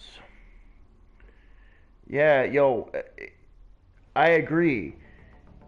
Crollo didn't notice it, so that means that he really didn't, like, well, first of all, I think he probably notices when he opens the page, so when he finally wanted to try using Future Sight, or the prediction ability, he realized it was gone. So somebody assassinated her without him knowing, and that was probably Hisoka, which is crazy.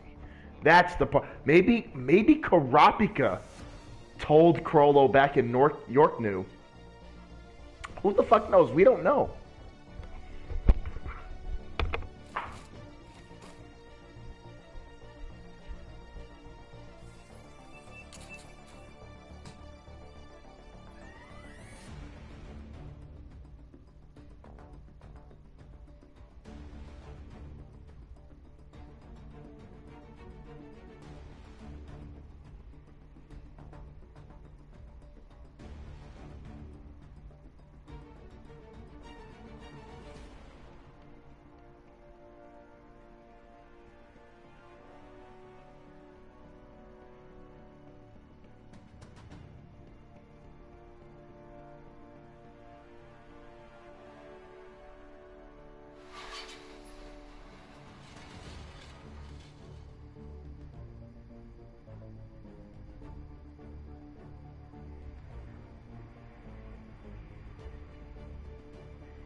Sorry, I had to use the restroom. I'm back. Let's see.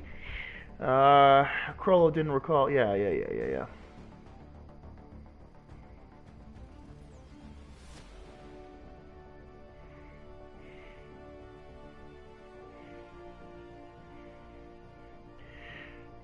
Yeah, so, I guess we'll talk about Hunter x Hunter since I have to wait for the matchmaking. So there's that. Man. Here's the thing. Togashi wrote the idea that Crollo is now in trouble. Because he let Crollo have his deathmatch. with Hisoka, killed him, fulfilled his desire to kill Hisoka, and also let Chrollo do all the planning that was required, you know? Like, what Chrollo excels best at is a planned fight, not one that's off the cuff. And now Chrollo happens to find himself in a situation where if he doesn't have a good plan, he's fucked.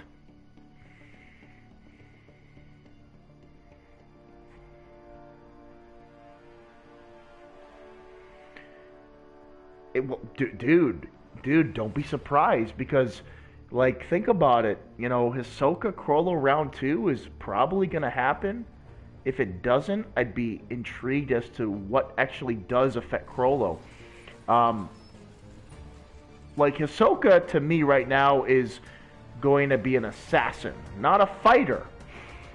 You see, this is the thing that's scary about Hisoka as a force. If he is somehow on the boat, he's an assassin. He's not going to fight them in an arena with a, you know, they're going to square off. No, he's going to ambush them when they're at their weakest and kill them. And that's what I see happening. Otherwise, Hisoka hired Illumi to fuck the spider up. That's the only other thing I can think of.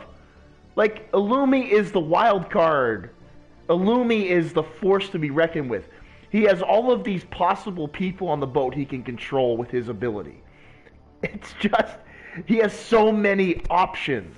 That's the scariest part, is how many options Illumi has to pick from. Think about, it might be too normal for Togashi, but at the same time, what if Chrollo activated an ability at that very moment, which is a Nen After Death ability that he's been saving? Which I also think he might have up his sleeve. And, we don't know, right? But I think Illumi is the real thing to think about. Like, just think about Illumi. Illumi is the one that could really screw a lot of things up.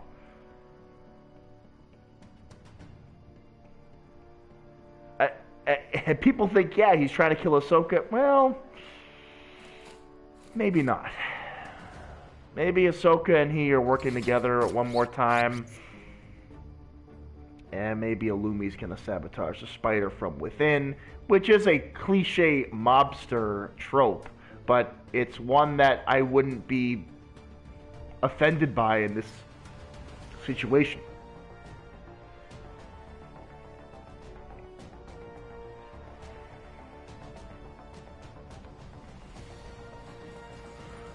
Ultimately, are the troop going to interact with the princes at all? Do you think that's going to happen?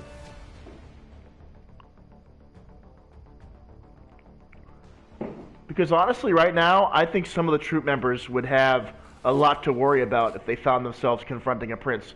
Like, can you imagine if Phaeton tried to fight Hulkenberg right now? It wouldn't go well.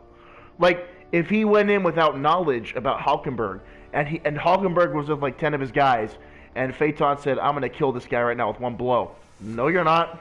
You're not touching him. First of all, the Nen Beast will be there. Secondly, Hulkenberg's ability is a one-shot counter. It's a one-shot ability. If you don't kill Hulkenberg somehow in your one shot, he's hitting you in one shot. And I don't care what anyone else says, that's just how the ability works in the scenario. So, like, are the spider confronting the princes at all? That's what I want to see.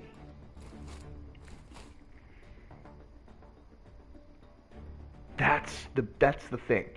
What's going to happen?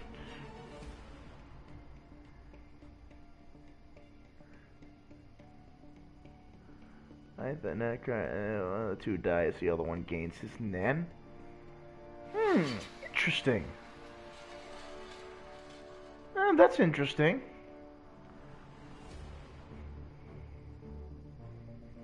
Huh.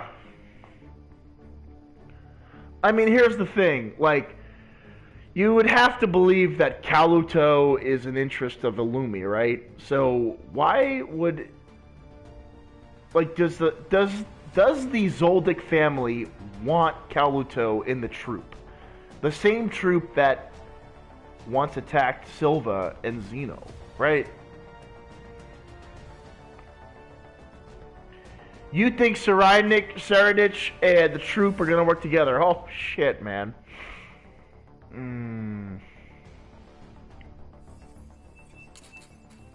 And fight Karapika together? That just seems too fucking broken. Unless Karapika makes a formation with Ben and Camilla and Hulkenberg, and maybe they like somehow form an alliance within this arc, there's no way that that's gonna happen because that's too broken. Like, that's my problem. If it does happen again, I feel like Karapika needs allies, and he's maybe Biscuit.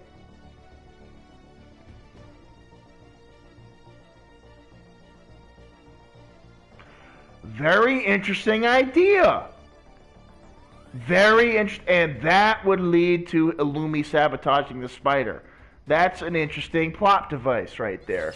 I mean, Kalato's no slouch, but, you know, we're assuming that post-match Hisoka is very powerful.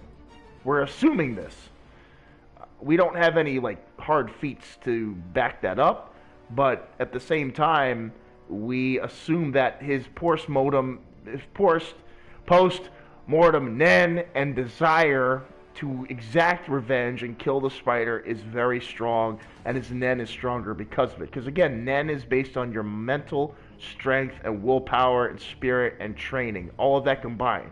We already know that Ahsoka has the training down. He's clearly a genius and has used his ability for years. The big issue now is how much is his desire influencing his power. And right now it seems like it's the only thing he cares about. That's the scariest part. So we don't know.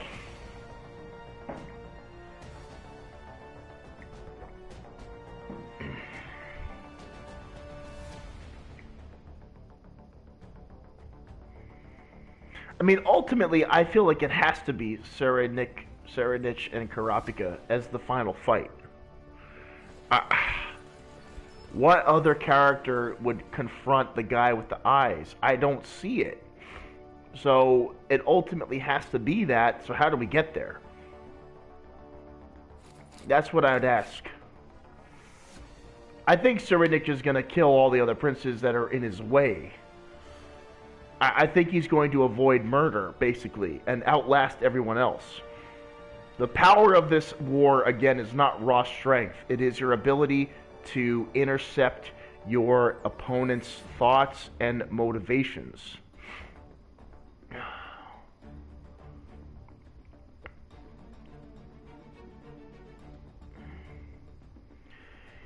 Okay, that's interesting, but at the same time, think of it like this. Like, how the hell will Karapika and, like, 3 or 4 princes take on the whole mob and fucking the troop and Saranich with future hacks? That just seems so broken and one-sided to me. Karapika doesn't have the skills in his arsenal to handle non-troop members. And also, remember, the princes can't fight themselves with the Nen Beast contract in place. You can't combat. Princes can't fight other princes with Nen Beasts. So the princes in this war have to use their bodyguards and their associates to do the killing for them. They can't actually confront each other. That's the whole point of this arc. You have to disable the Nen Beast before the prince can become vulnerable. And that's the biggest caveat this whole arc. Right? You can't attack princes with princes. It has to be someone else. So the troop and the mafia are the wild cards that could influence that, but the princes themselves, like, Saranich's untouchable from the other princes, but he's not untouchable from hunters, the mafia, and the spider. But the Karapika, to me, is the only one who can really attack Saranich for real. Like, that's the only plot point that makes sense. What else really works there? You know? And also, okay.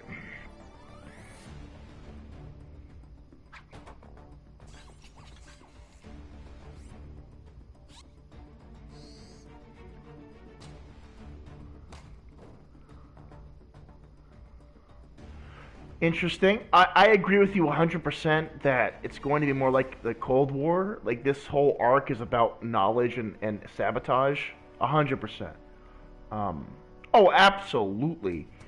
This whole arc is about the info you gain and the deceit that you utilize and the fact that you can sabotage people's confidence and, like, undermine their thought process. That's what this whole arc is about. But I don't know about your first point. I'm just thinking about it.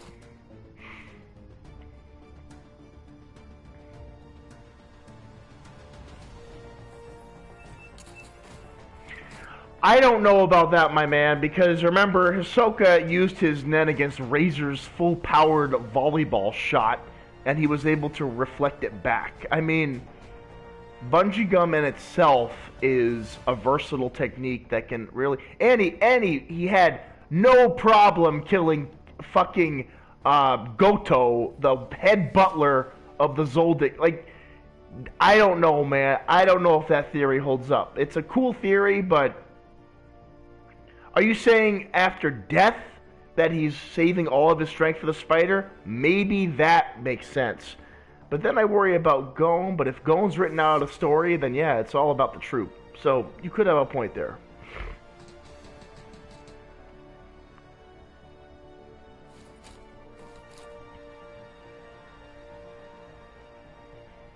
There's so many ideas and there's so many concepts that we could get from this series.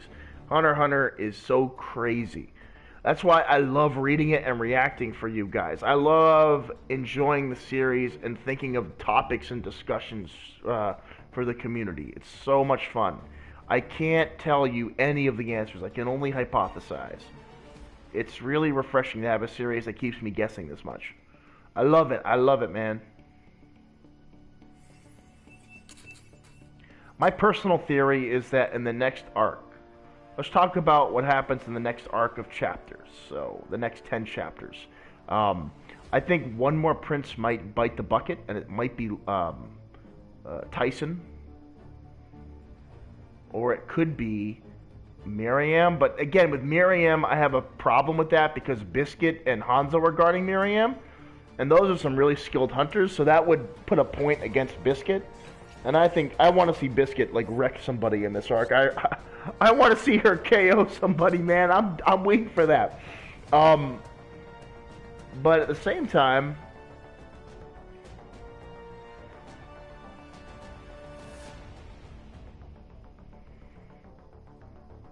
I'm just seeing your comment here. 1 second. Yeah, we have yet again. We don't know for fact, but there's a possibility. Definitely something to consider. That maybe he only gave himself life again to kill all the spider. And then when he does that, he will die. And I'd be totally satisfied if this arc ended with both Hisoka and the troop basically killing each other. And that just be settled. And meanwhile, Kurapika can kill Serenich. And then maybe he dies from Emperor Time. And everybody dies. And nobody is happy, right? But... then you have Oido and Wobble and Kurapika with them. Is like there any hope for Kurapika's character? I only see that with Wobble and Oido at this point. Not with the other three main characters from before the manga. So again, damn man, there's so many things to think about. It is possible. It is possible that he's only using his post-mortem Nen as a revenge tactic. It's possible. And that scares the hell out of me because then he can basically just be the Grim Reaper for the whole Phantom Troop. Because remember, like, canonically speaking, Hisoka wanted to fight the troop before even Kurapika did. Like, well, I think. I'm not sure. I'd have to review that. Like, do we know when Hisoka like knew about the troop and wanted to fight them versus when Kurapika did? It's kind of an interesting topic because it's interesting. I'd have to review that. Either way, both characters have involvement with the troop. We know that much. We also don't know Hisoka's past. And we also don't know if Hisoka's past is influenced by the troop, because remember, the troop killed many people, not just the Kurta clan.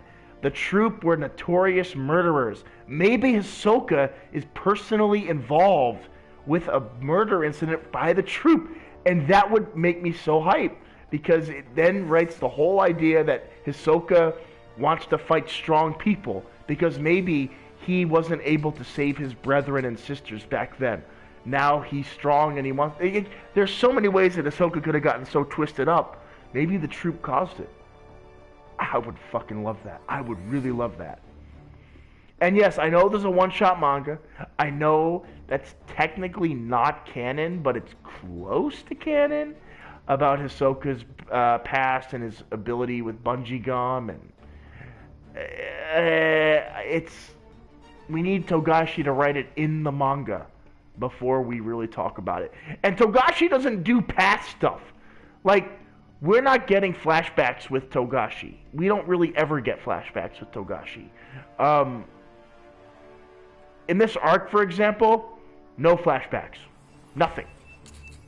No flashbacks at all. Other series do flashbacks all the time. One Piece, Naruto, Bleach. Not Hunter x Hunter. It's all about the here and now. You can think about the past however you want, but right now the character's actions mean everything.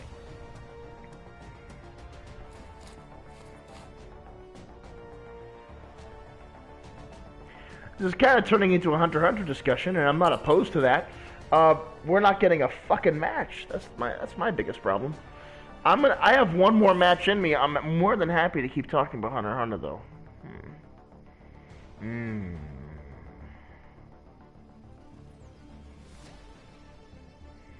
Yeah, Hisoka definitely is childish. That's the whole point. He almost is like a conflicted child. But he's adult enough to, like, sabotage people. You know what I'm saying? Like, a child wouldn't know how to get under someone's skin like Hisoka does.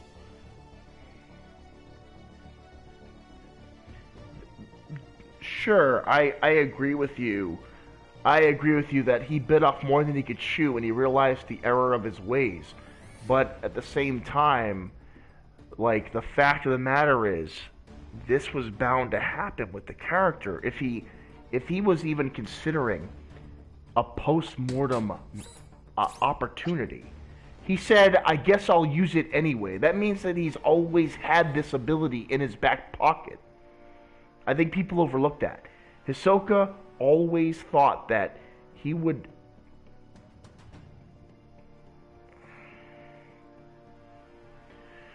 the best time to hop into 5v5 in Battleborn no longer exists, but if you do want to hop into it, I would probably do weekend evenings, like right now.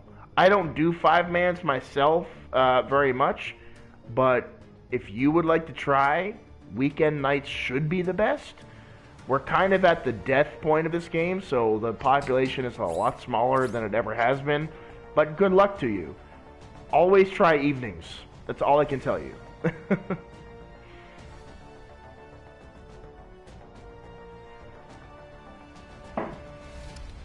We have a match, guys. We have a fucking match.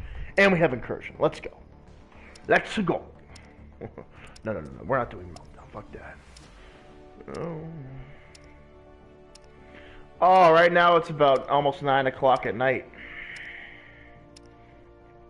Almost. Almost 9 o'clock at night. You know what I'm saying? We only have about 15 people playing tonight, probably, so just to give you a sense, it's the same matchup every time. Yeah. Okay, this time I'm gonna try to play for real. Let's see if I can actually do it. Not pick the wrong fucking loadout.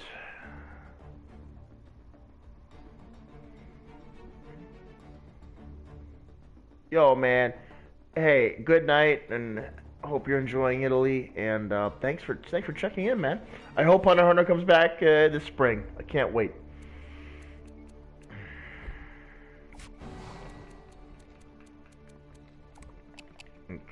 I'm just going Shane. I'm gonna screw it all. Fuck it. Let's see what our team comes up with. I don't even know what they'll come up with. It is what it is. We got Arena. Thorn is cool. I picked the right comp. Yes, I did. Pick the right one. Montana is awesome. Kelvin's cool. Atticus is cool. J-Diggs knows what's up.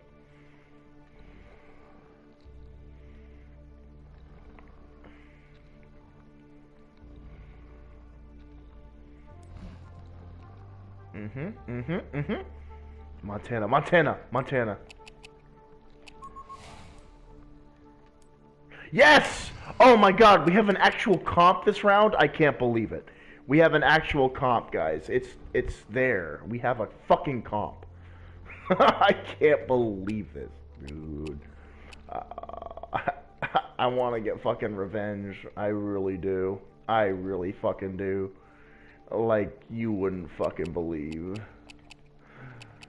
In my drunken stupor, I want to get one victory. Or at least not a stomp. I want a decent match.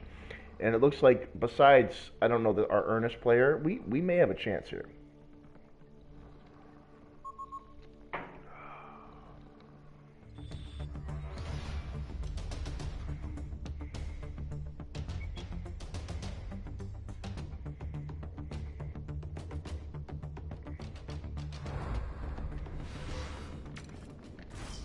Incursion. Fight your way through waves of minions and defeat the enemy's sentries. Okay, we got all 150s, man. Escort minions to enemy sentries to strip away their shields and leave them vulnerable to attack. Destroy the enemy's final sentry to achieve victory.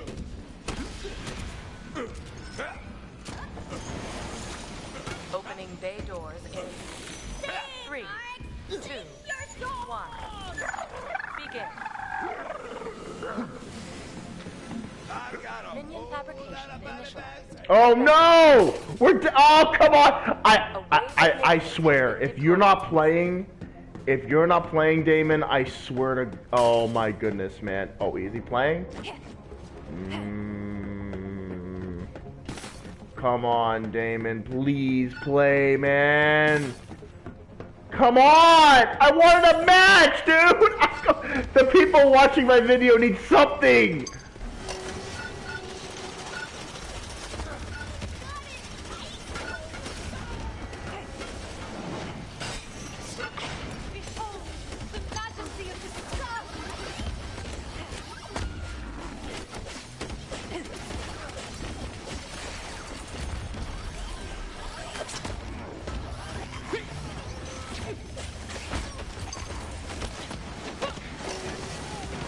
Unattended minions make easy targets. Watch over them. No! Do we have all of our players? I think we do, man!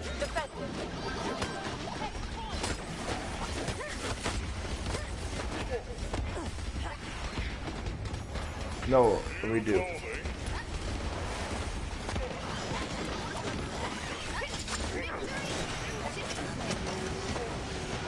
A sentry is under attack.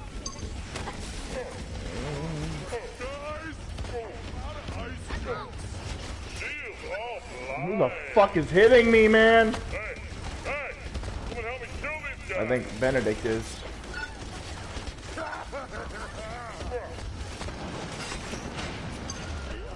Enemy forces are attacking a sentry. Check it out. Crazy boy. Benedict is fucking me up. Outcast thralls available for hire. Allies have engaged the thrall mercenary camp.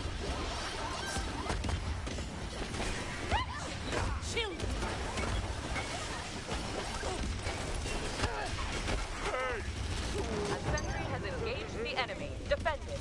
Thrall mercenary camp engaged.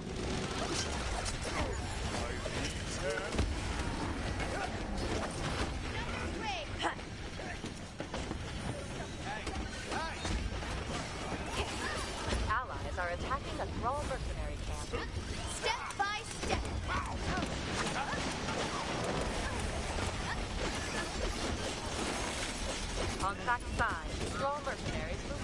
There we go. Dude, that is so Enemies are attacking a mercenary camp.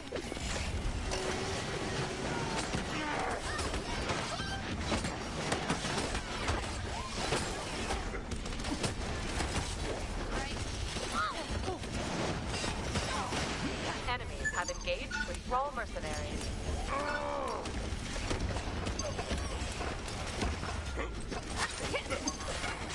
Thrall mercenaries contacted by the enemy.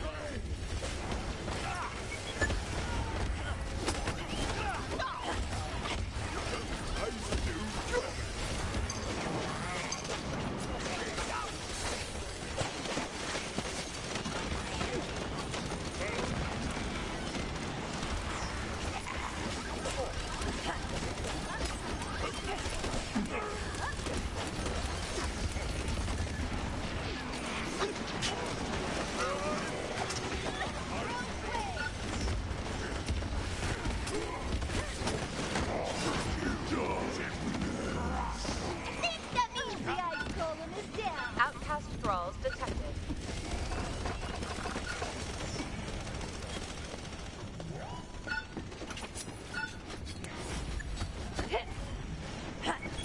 This'll make you move forward, damn it.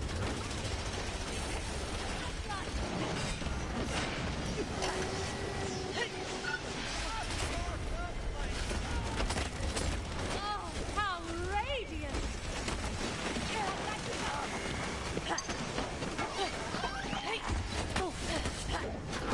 You better run! Hey! Go get that thing!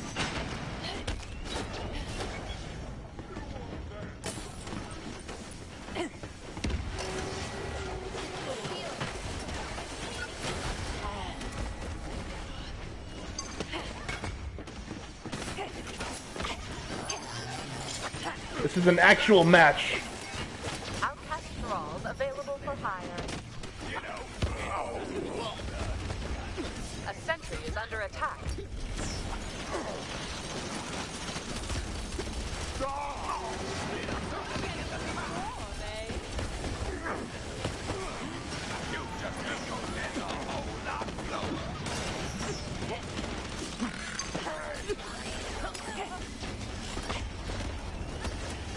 We're not out of this match yet. Not even close. We can get this.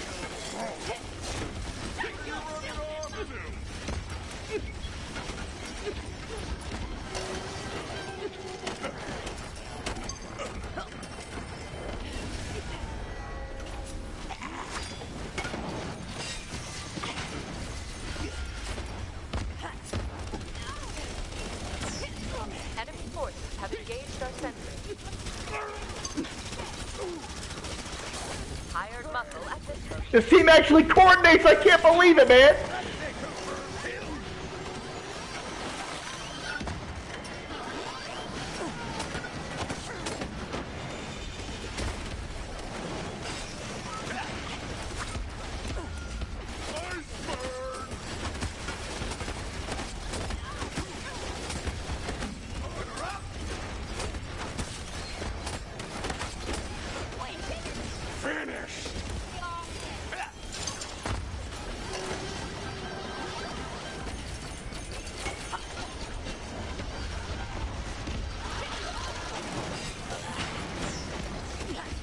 Oh! Come on! Go, Montana, go!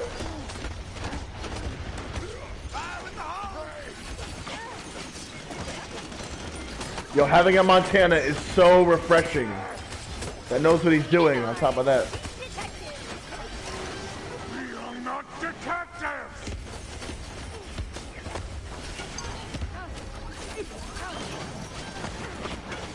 Target closing in!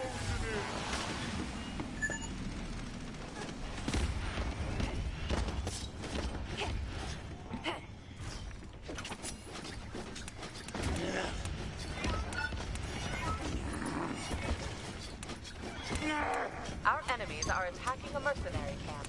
You gotta weaken the minions. If I can. Okay, I'm getting the hell out of Dodge. Enemies engaged with Thrall mercenaries.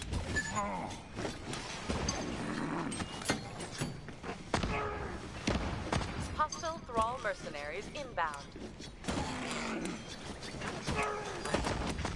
Allies are engaged with Thrall mercenaries. Come on, Lorene, frontline support! Get back here! Friendly Thralls on the field.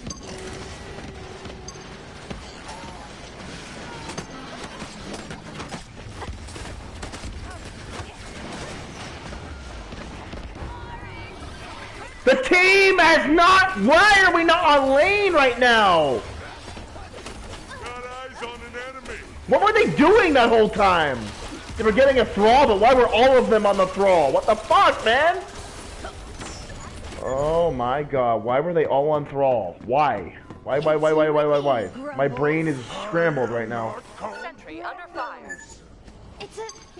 You know what? Forget it. Their Benedict can kill the Thrall in 5 seconds.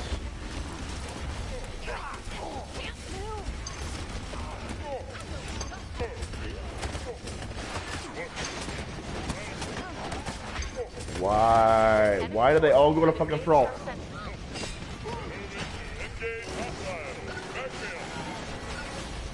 Consume their assets.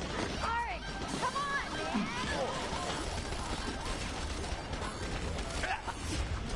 Oh shit.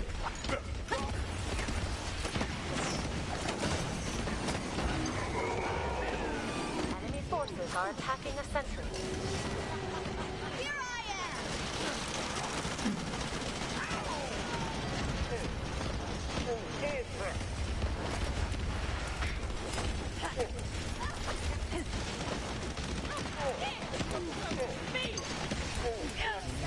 A sentry has engaged the enemy. Defend it.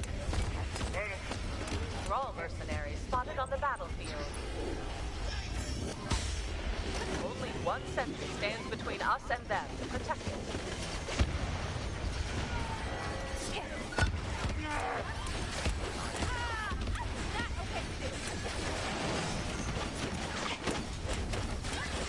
Silence guides the mind! Enemies are attacking a mercenary camp. Why did they give up lane there? I'm so annoyed right now. Why, man? Why did they leave lane for like 30 seconds?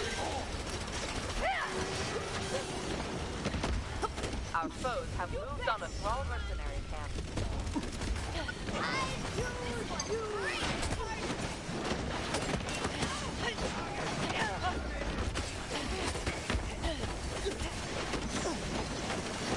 Enemies have engaged a mercenary camp.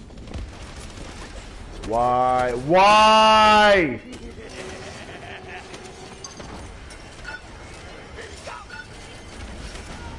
Hostile Thrall mercenaries on the move. Be bad! Show me.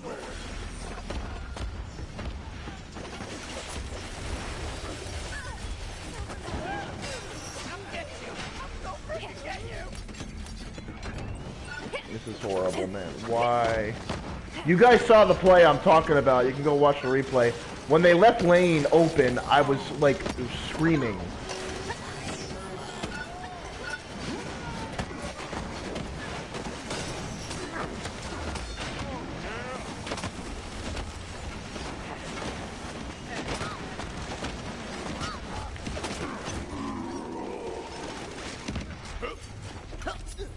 Leave it to fucking me to get that help get that kill.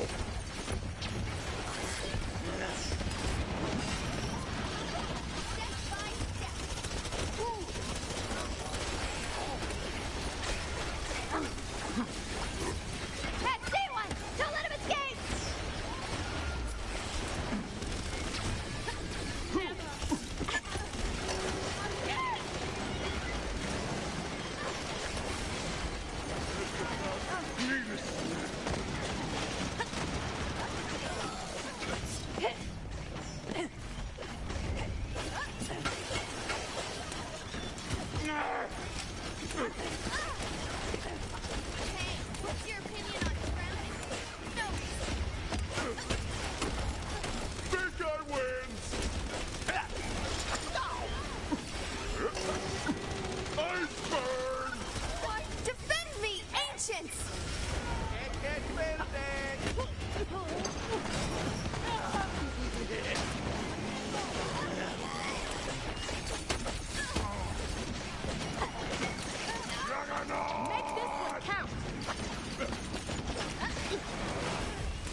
Yeah, but they're gonna kill our minions!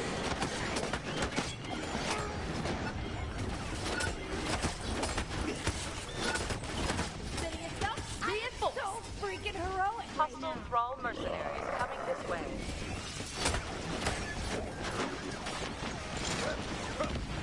You are my friends. That one's ours. Outcast Thralls available for hire.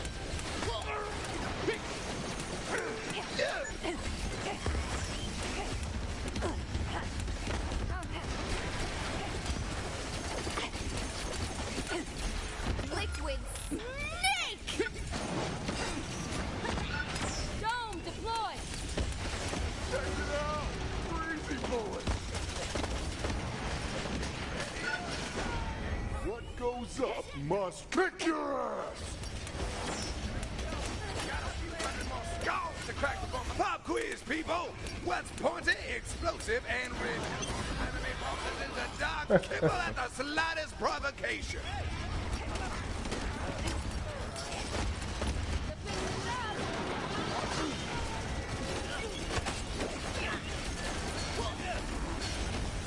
Nobody's dying today.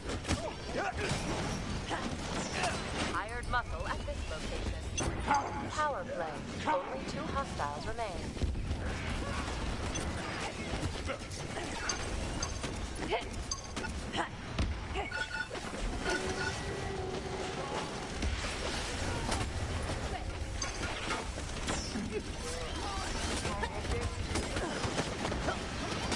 Setting yourself, reinforced.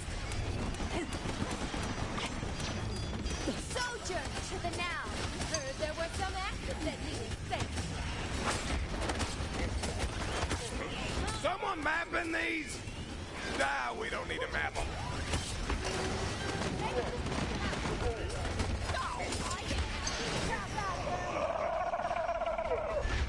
This is hostile. Need a little backup. Allied minions have been decimated. Escort them to their objective. Minions have engaged a sentry and require assistance.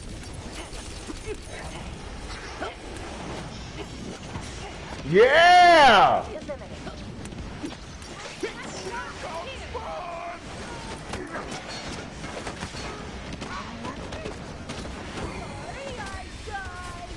Woo-hoo-hoo! Yo, I'm back, baby! I'm back Need a hand? in the fucking saddle, man.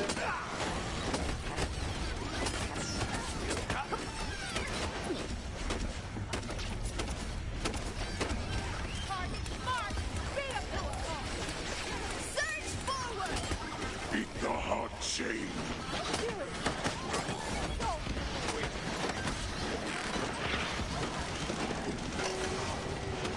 Names are Sulkanu. You better and run.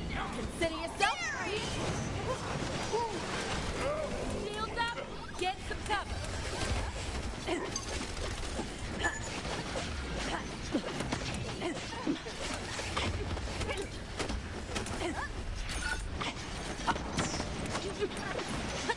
Come on. Angry deployed.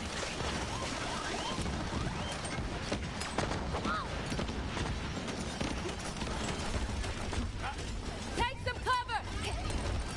Deploying cover.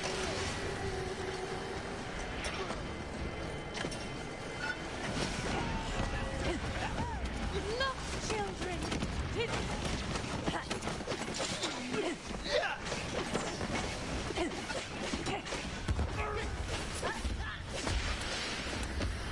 You look delicious. Gather round, troopers.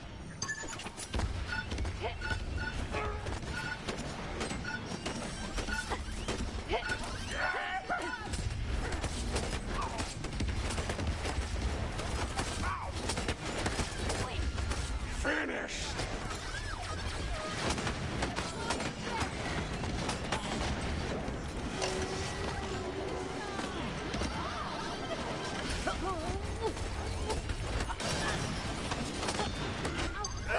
Yeah!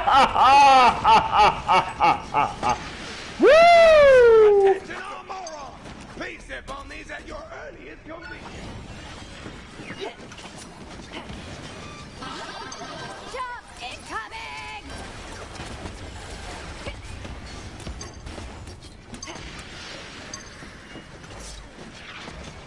Thrall mercenaries deployed. Yeah, we got Thrall mercenaries, son.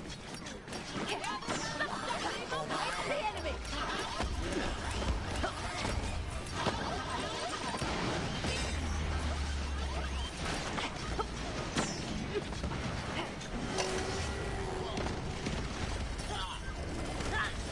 Nobody's dying!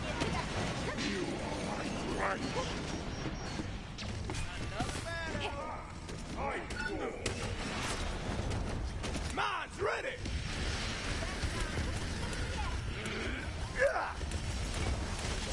Don't hold back! Lay into him!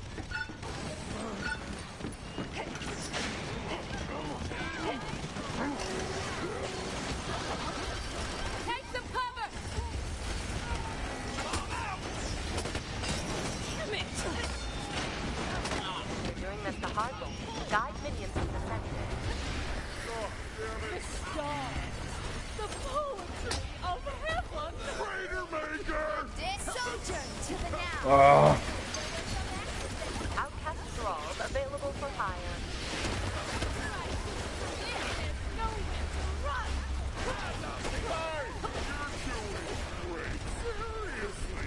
look at my minion kills, man. Look at the legendary Ron Deasy using a fucking broken ass legendary from. It's not as broken as it used to be, but it's still fucking broken.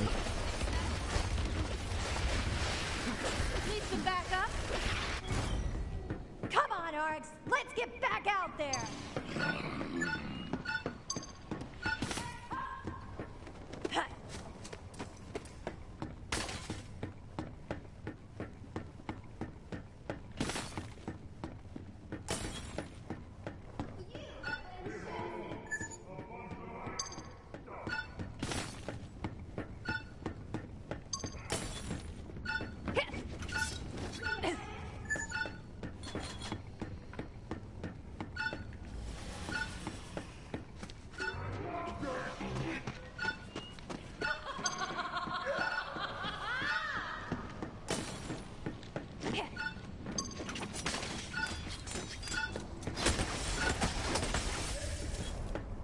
No.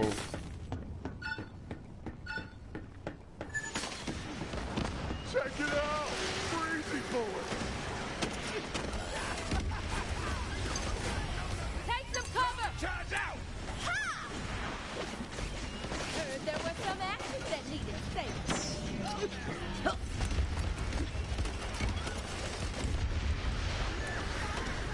Guys are picking on me! Ain't annoying! Not detected! Moron! Please step on these at your earliest convenience.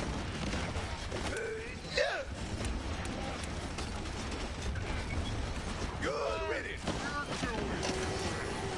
Take some cover!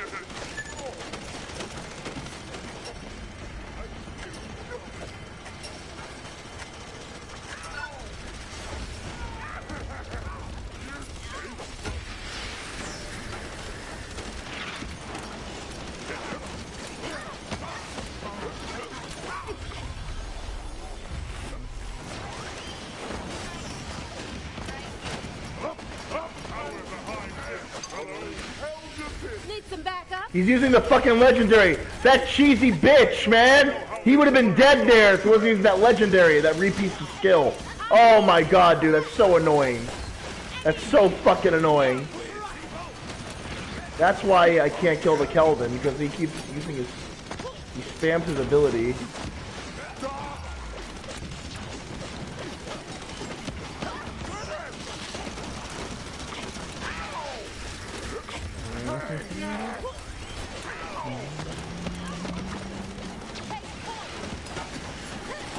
Nobody's dying today! This one's really hard!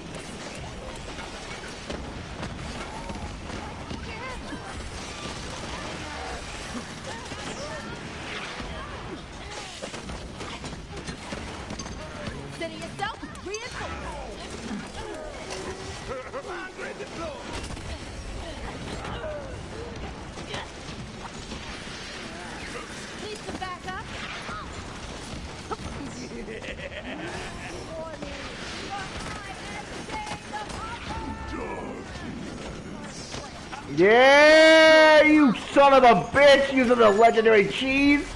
That's right. Legendary cheese my ass.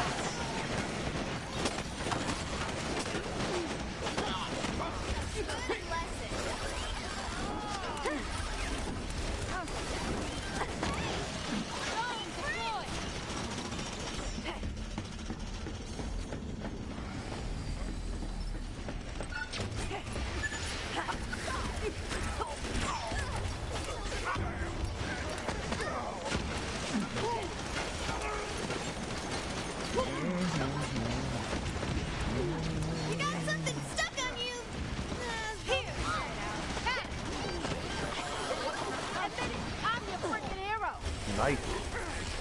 That's minion protector. Whoa! Cool monster incoming!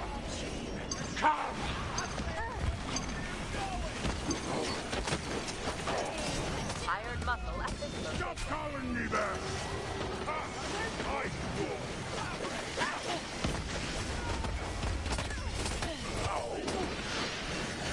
Contract signed. Thrall mercenaries moving out.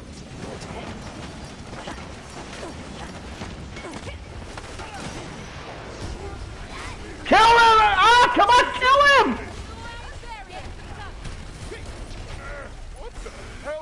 Oh my god! How could they not kill that guy? It's over.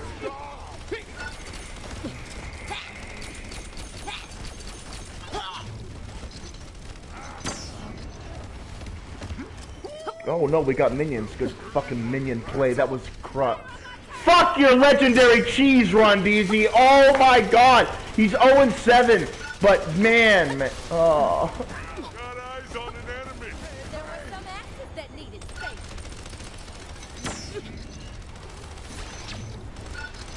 I'm gonna get a minion as fast as I can. Smoking fire on my target!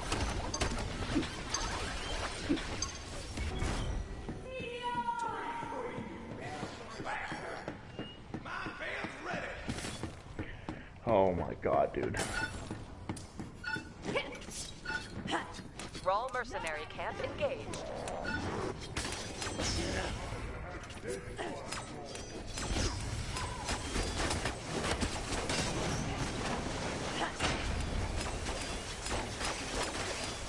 Allies are engaged with Thrall mercenaries. Thrall mercenaries deployed.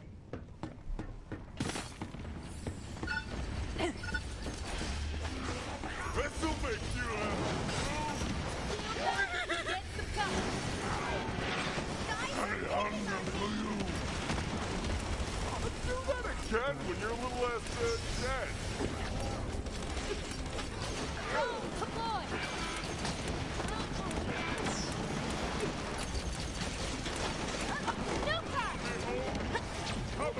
He's gotta stay alive.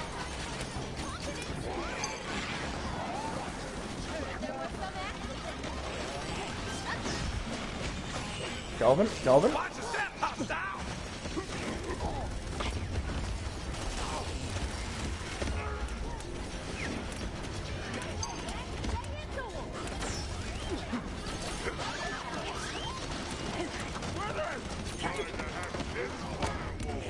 Try shooting through this!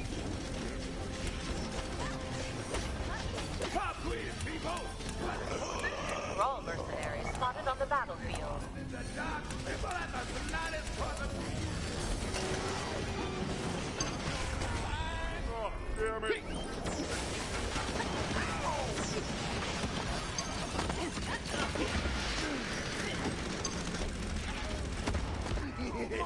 Nobody's dying! Yeah!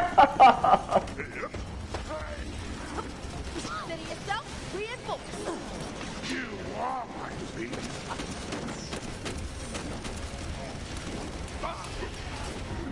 Yeah!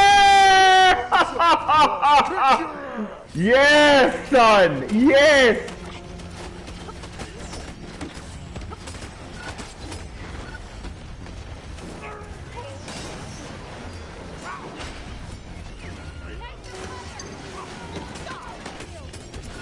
Another hostile pacifier! Power play. Enemy forces at half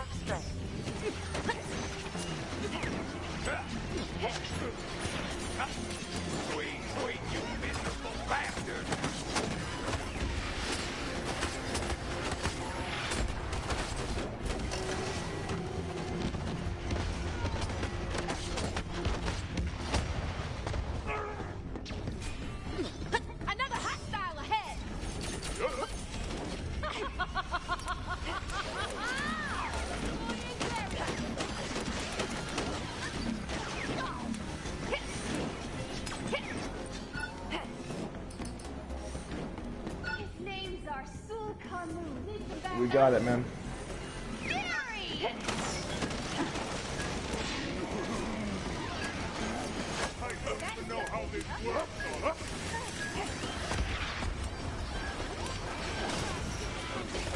Oh, we gotta win! See, when you have a scrub on your team like Ron Deasy, you can lose. You see the whole point.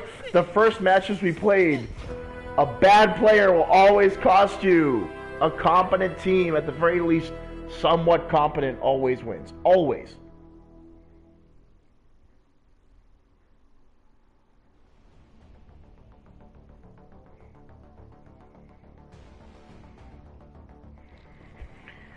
Oh, man, dude.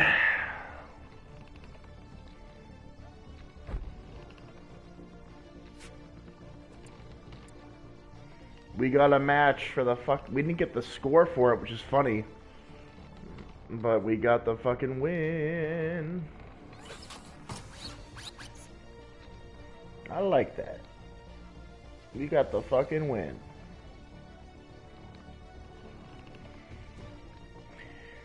My point remains. You can be great players. If you have one bad player or the comp isn't quite right, you will lose more than often. The Montana was crucial there. You saw that.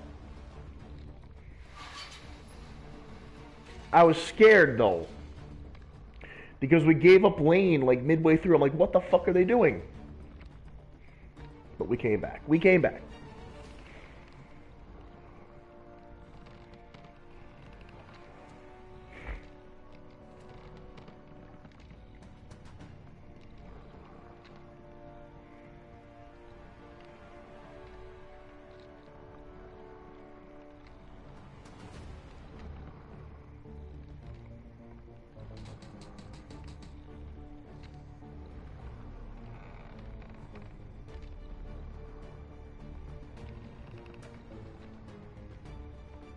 I'll give it 10 minutes. If I find a match, I'll play one more, but otherwise, I'm just take a break. We'll be right back.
I'm back. I just got finished warming up a piece of pizza. Meltdown.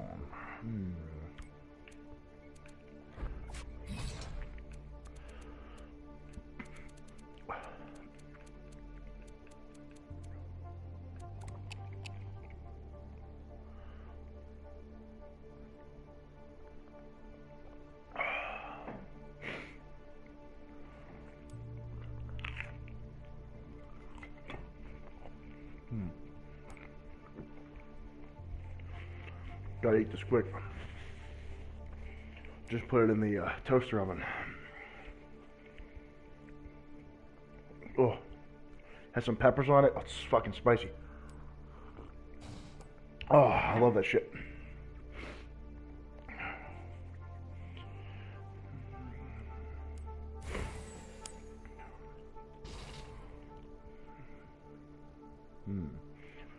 Interesting comp.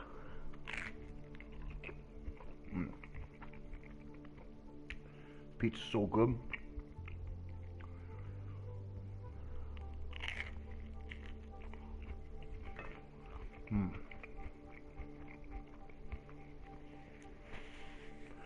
All right.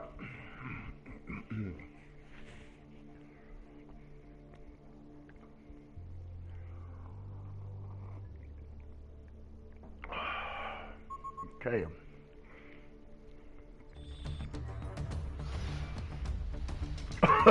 My mouth's on fire.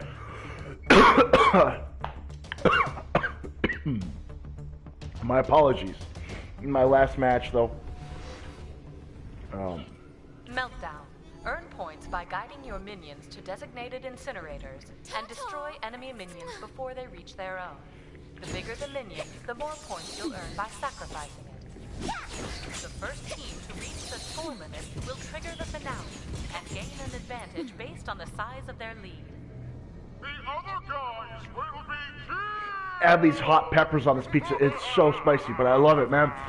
Oh. Lighting this up in 3, 2, 1. Begin. Friendly minions deployed.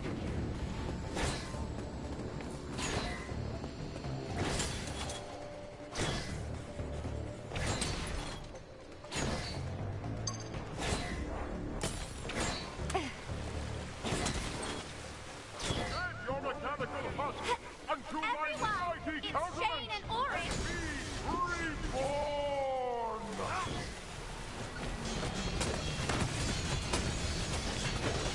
You okay,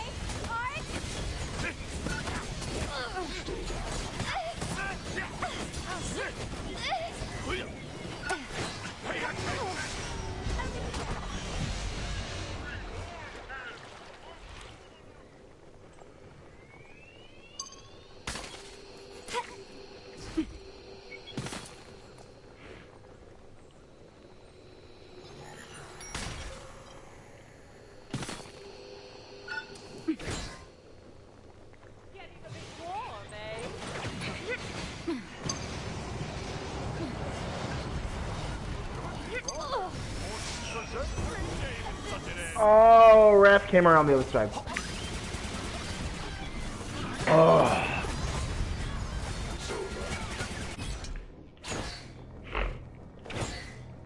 Probably shouldn't have chased that far. I've toiled for an age for this moment.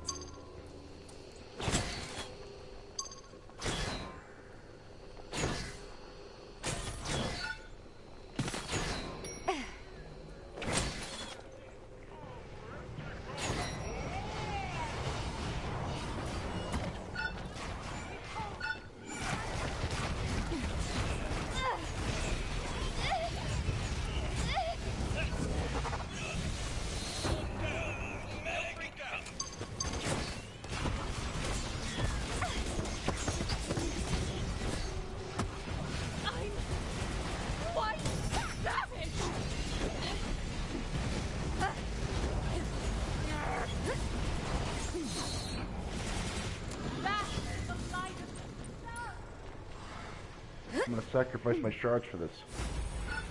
Giant minion deployed. Shepherd it to our altar. The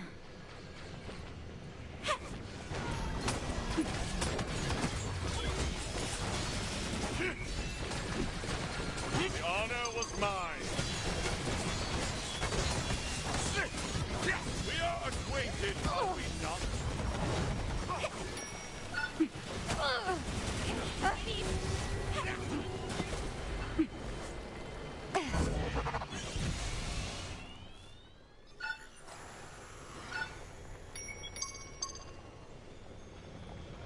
Oh, my minion play paid off. You see that? Person, I'm sorry. I'm gonna be coughing a little bit.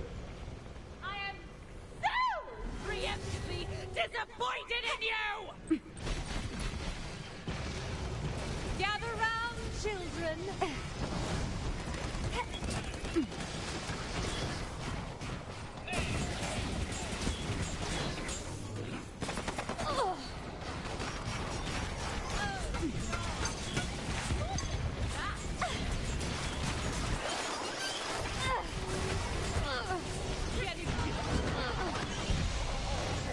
Oh!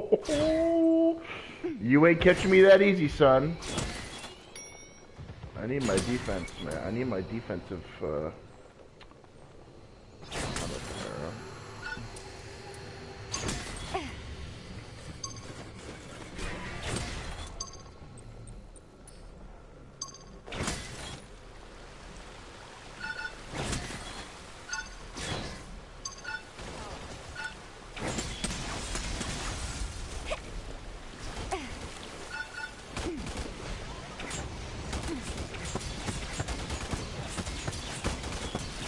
That what you call combat? Be gone!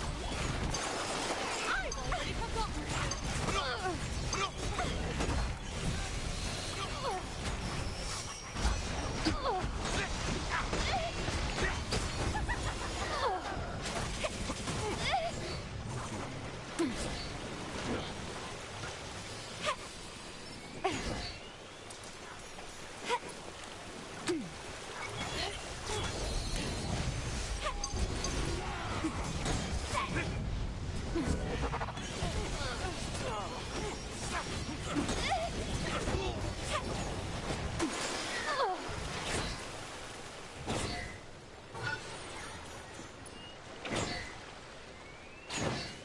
you know.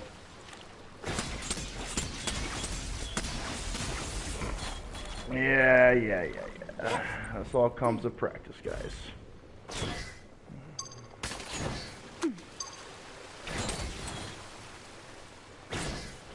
That wrath forgot I existed for a second. Good riddance!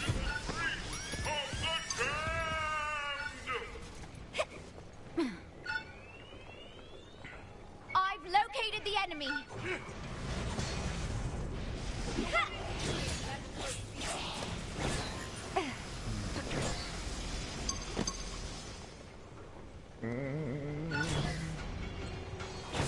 I'm quite left.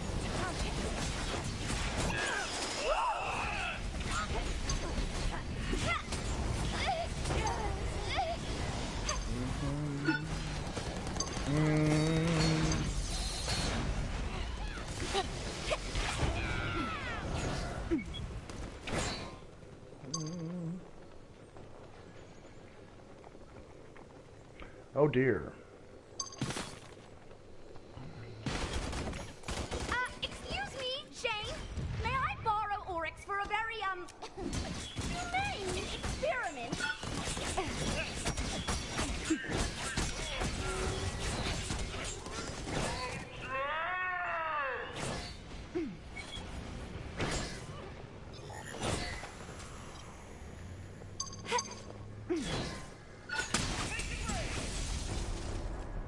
Commander spotted.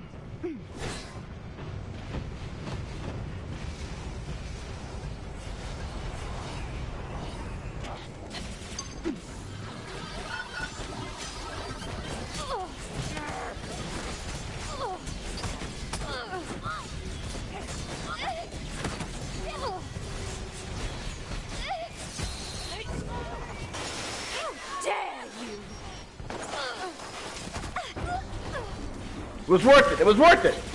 It was worth it. I had to chase that shit. I didn't think my Appeasement at 50%. my ability was gonna actually kill him. Has been relocated.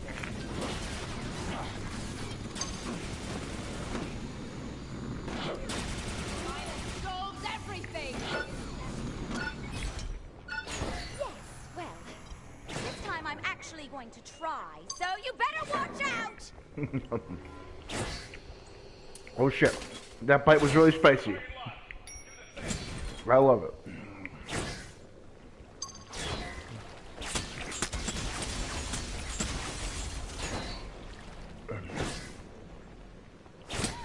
Look, children, 'tis the end of the world!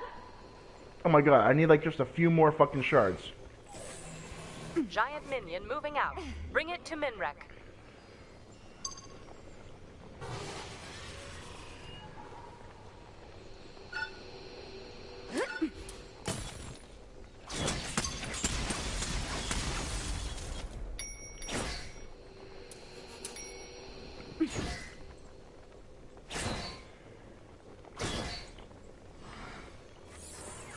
We've spawned a giant minion. See it safely to our altar.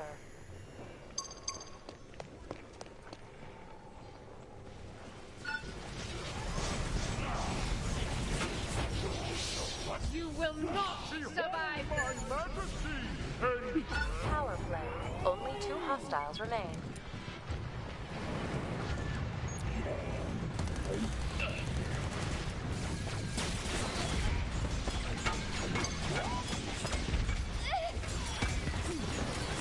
How disappointing. Whew. Calling down the thunder. That's a metaphor.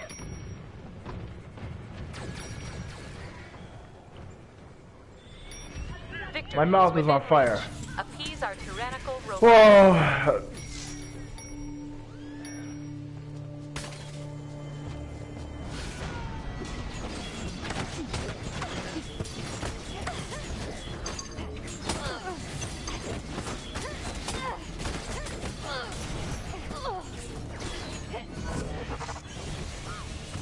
Our enemies have spawned a giant minion. Stop it! The enemy has deployed a giant minion. Destroy it. Hostile forces approaching!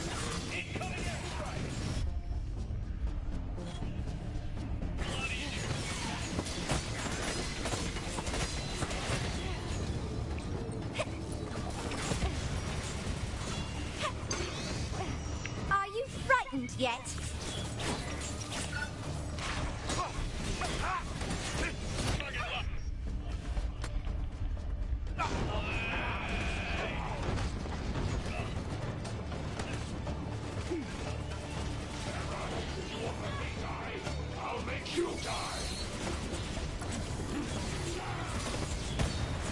Your judgment is at hand! Justice shall find us all.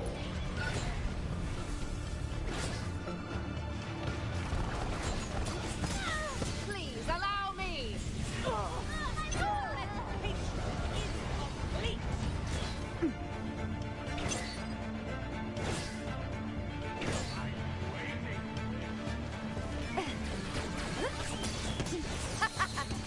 Whenever you're ready, coward!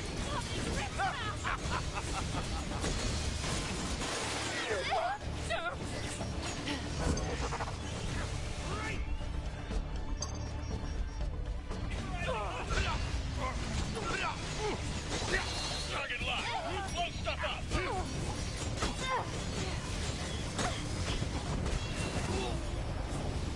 So much data!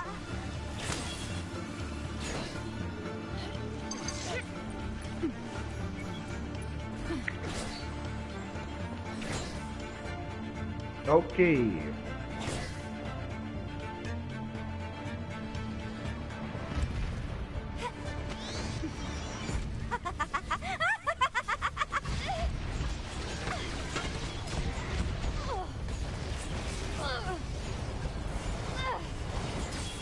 Enemy troops!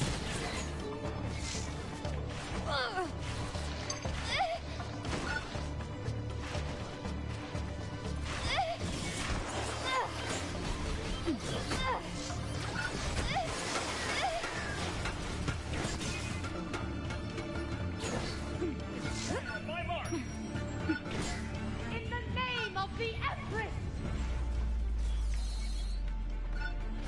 It's about to get messy.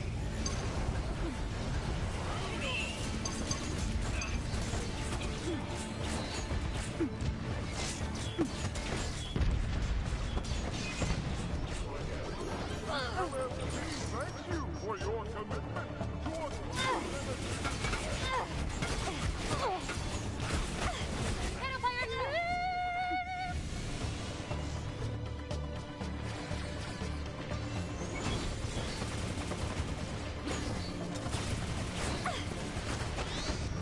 A demonstration, then. Just one, the beat.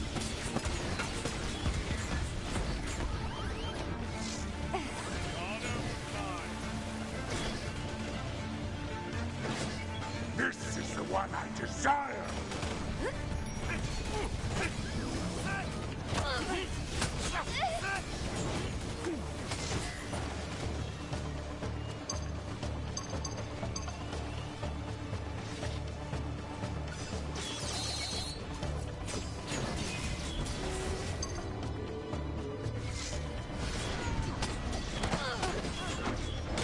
What on earth?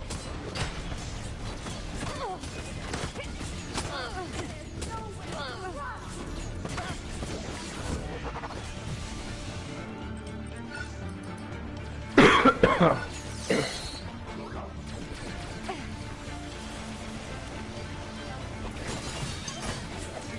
Another willing test subject.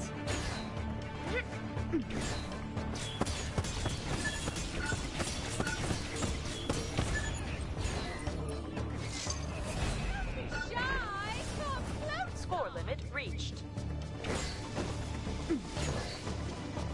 The finale is about to begin. Power play. Enemy forces at half strength. Your team has earned a large advantage. The finale has begun. Ultra minions have spawned.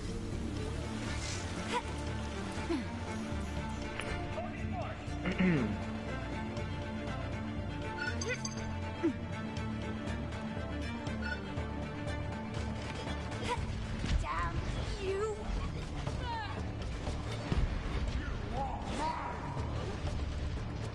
Any deed, any price.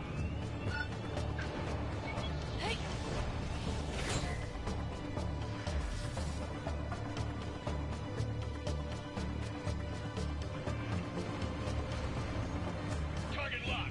Blow stuff up.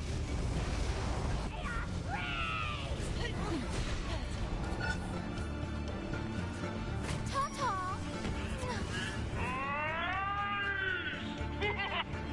Yay! It's over.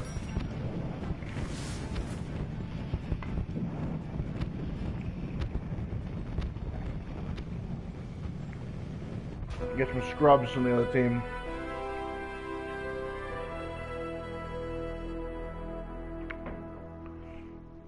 And with that, I think it's going to call it a stream, guys. Thank you for watching, and I will see you around next time.